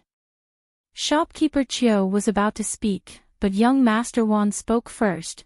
It is indeed a little too much, but it's not enough for now. I wonder if you can give us more time, or if we can pay a part of the deposit first, and when the person we choose becomes the imperial envoy of the old capital, we can pay the rest. Pang Xiao remembered the other party's attitude when he spoke to Lu Jing that day, and immediately imitated Lu Zhang's expression. Pay a part of the deposit. I'm sorry, our Lu family has never seen anyone pay money like this. Pang Xiao's eyes were full of disdain, and he said indifferently, Or are you worried that our Lu family won't be able to do it, and will take your money for nothing? Young Master Wan was a little embarrassed that his thoughts were exposed. 5 million taels of silver, if it was the original Chiu family, it would be a drop in the ocean. After all, their foundation was there, and they had a lot of money. In addition, in recent years, the Four Links business was doing well, so when did the Chiu family lack money? But now, the Chiu family was divided into several factions, and the Four Links business followed Chiu Feishan to establish her own family, taking away more than just half of the money. Chiu Yuanqing was controversial, and there were many voices of opposition in the family. Chiu Yuanqing's money was not as abundant as before. Young Master Wan's mind was in vain. How can that be? The Lu family is big, and they won't be greedy for such a small amount of money. It's just that. It doesn't matter. If you are worried, we can just call off this deal. Pang Xiao had a smile on his face, but his eyes were filled with undisguised disdain and impatience. To tell you the truth, I still have a few jobs to do. Since I can't do it, I have to go and meet my next customer.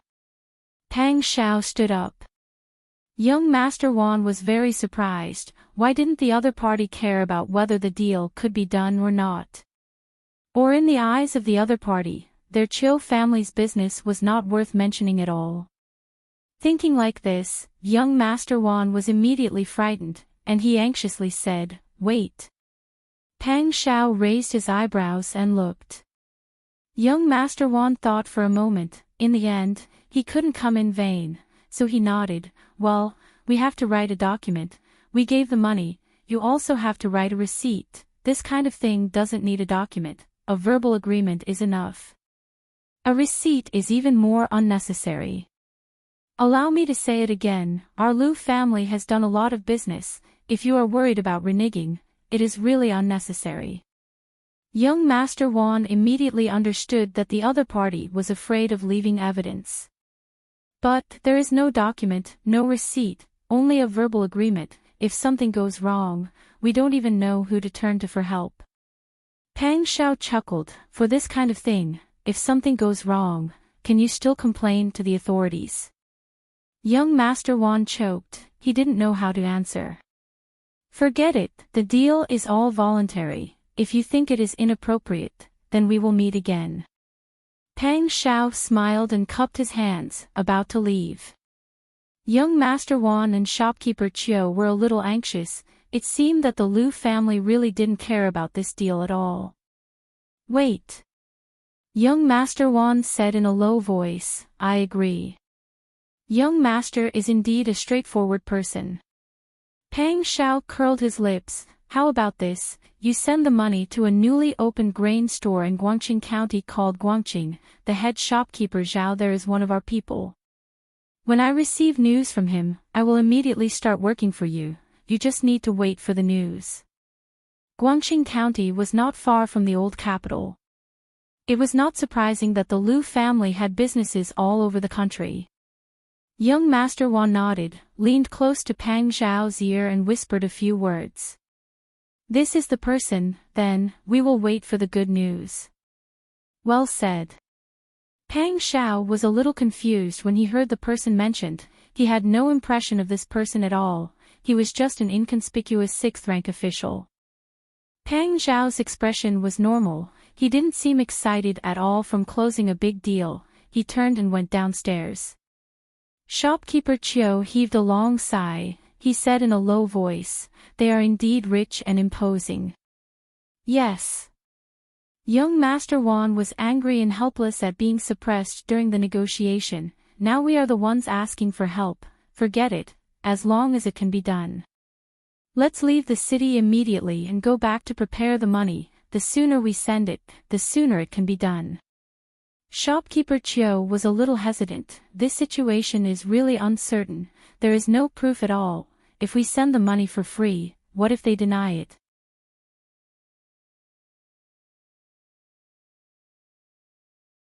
Chapter 870. When young Master Wan and shopkeeper Chiu arrived on the first floor, the hall was filled with people. The guests were exchanging toasts, but when they glanced around, the people who had been discussing business with them were nowhere to be seen. It was clear how cautious the Lu family was. The two of them hurriedly left to prepare the money. Outside the restaurant, Huzi craned his neck and watched them leave. Then, he turned back into the restaurant and went to a private room on the second floor. Master, they've left. Yes. Pang Shao grabbed a handful of peanuts and threw them one by one to Chiu. What they said was similar to what I made up. I used what young Master Lu said that day as an excuse. In the end, I settled on 5 million taels of silver. I asked them to send it to shopkeeper Zhao at Guangqing's grain store. Qin Yining was holding a teacup and eating tea. Hearing this, he paused. Guangqing County. Yes. Didn't the Qingtian Alliance tell you that they opened a grain store in Guangqing County? The grain store is newly opened and its foundation is still shallow. I thought about it and decided that if we choose a place to take over the money, we can only sacrifice one place. This time, I'm afraid we'll have to trouble them to relocate and reopen. If the Chiu family sent the money, they would definitely discover that the imperial envoy was wrong. At that time, they would probably come looking for them. Qin Yining thought about it and said, if that's the case, I'll explain it to them. It's just that I don't have Jing Jie and the others with me. How about this, I'll write a letter. You can have someone trustworthy send it. Pang Shao nodded. You can do with the money. Qin Yining paused and immediately understood. Pang Shao was afraid that she would be too domineering and would not be able to convince the people by casually telling the alliance to prepare to close the grain store. He was afraid that she would not be able to control the volume of her voice to compensate for the loss of the grain store. It's only right to compensate them. But you don't have to pay from here. This money is huge. If you survive well, you can use it to pay the soldiers. To feed the soldiers and horses, people eat and horses chew. Which one of these doesn't need money? If we can find Diane's treasure. In the past, although Qin Yining also wanted the treasure, he wasn't obsessed with it. He just didn't want the treasure to fall into Li Qitian's hands. However, after experiencing so much and seeing Li Qitian's attitude towards them, Qin Yining no longer had any hope of living an ordinary life. Of course, it was safest to have the treasure in their own hands. Pang Shao was also silent for a moment. Thinking back to how they had sworn to be brothers with the same goal, yet now they had fallen into such a situation, the sadness in their hearts was something that ordinary people would not be able to understand. In the blink of an eye, he suppressed all the negative emotions. In the face of Chin Yining, all she could do was smile. "All right, we've done our job well. All we have to do now is wait for the news." Chin Yining nodded with a smile. He ordered someone to bring a pen and paper and wrote a secret letter. He also used the special folding method and seal that the Qingtian Alliance used to send letters. Finally, he handed the letter to Pang Xiao. Pang Xiao immediately asked Huzi to arrange for someone to deliver the letter. "We've been out for so long. It's time for us to go back." Pang Xiao put his arm around Chin Yining's shoulder and went out with her in the carriage. They went back to the guest house of the Liu family. They had just sat down and rested for a while when Lu Shi came. "Child Wan, you're back. I just came here, but you weren't here. Oh, today is my beauty's birthday. I spent a lot of money to hold a banquet in the Dingxing restaurant." "Hey, why didn't I see you at the banquet? Would he care about a meal?" Lu Shi twitched the corner of his mouth and said politely, "Thank you for your kindness, Child Wan. But I have to serve my master. I really can't leave." Thinking of his master's feelings towards Mrs. Ning, he added, "I wish Mrs. Ning good fortune and good health." "Thank you." Chin Yining smiled. Her lips were red, her teeth were white, and her eyes were bright. Lu Shi couldn't help but think that if his master saw her like this, his desire that had just calmed down might be ignited again. "Child Wan, my master will entertain guests in the front hall later. He invites you to go with him." Again. Pang Xiao and Chin Yining went to listen to a lot of business of the Liu family these days. Child Liu sometimes treated them as his followers and friends, and sometimes he only let them sit behind the screen. Anyway, whether they let them or not, they showed up for only one purpose, that was to show that the Liu family's business was so big that they really didn't care about the business of Guangdong Hao. They thought it was enough to show off these days. Unexpectedly, they still wanted to continue. Seeing the expression of Child Wan, Lu Shi felt a little helpless. In his opinion, it was best to stop when it came to the point. Child Wan also thought so.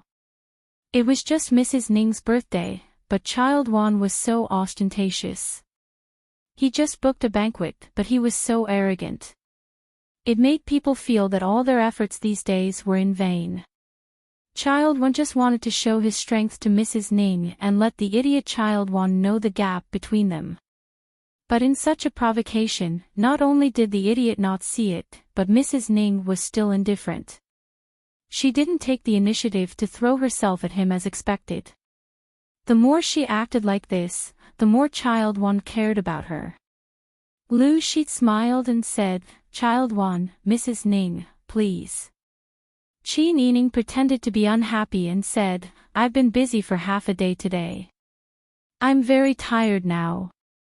I really don't want to go. Besides, I'm just a woman and I don't know about business."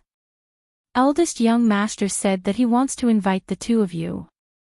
Lu Shi hurriedly rushed to say, "Child Wan just didn't see you for a few days, so he wanted to go again." Even if Child Wan didn't go, Mrs. Ning had to go. Pang Xiao sneered. He was well aware of Lu Zhang's intentions. But now that the plan had reached a critical juncture, and Lu Zhang couldn't do anything about it, Pang Xiao could only endure it. Otherwise, he would have already dug out that reckless fool's eyeballs. "Let's go." Pang Xiao hugged Chin Yining and said, "Beauty is tired. You can sit over there for a while to rest.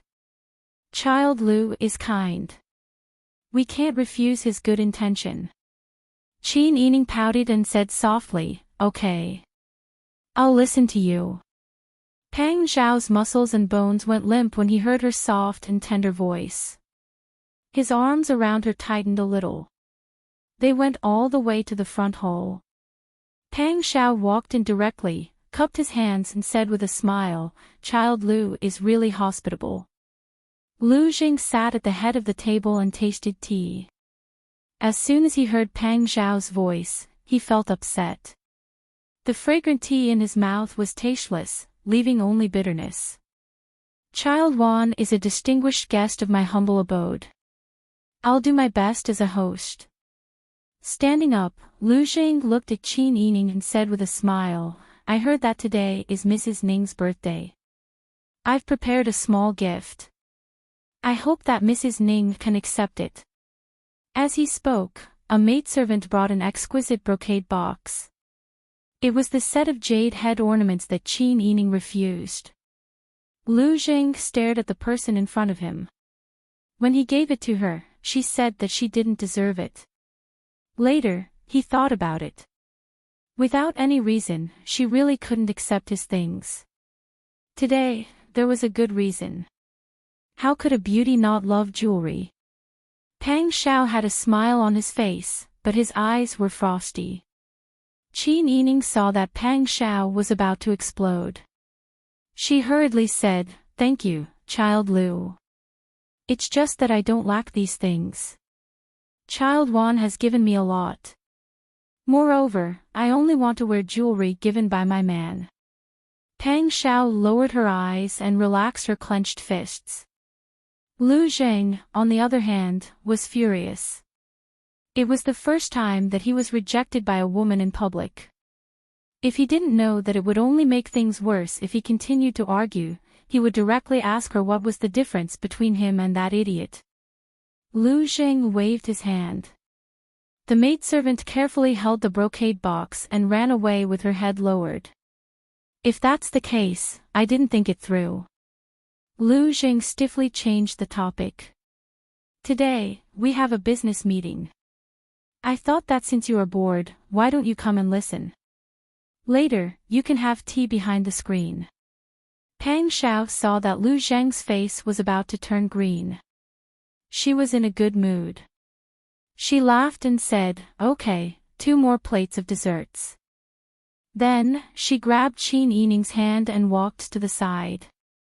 Was he using his subordinate to order him around? Lu Zheng's face darkened. Seeing that the appointed time had come, he really couldn't argue with that idiot at this time. He could only hold his breath and waved at Lu Shi. Lu Shi immediately went to the kitchen to order the desserts.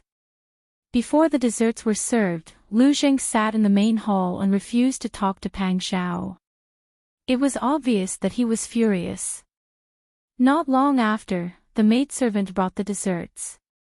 Lu Shi said at the same time, "Eldest young master, the guests are here."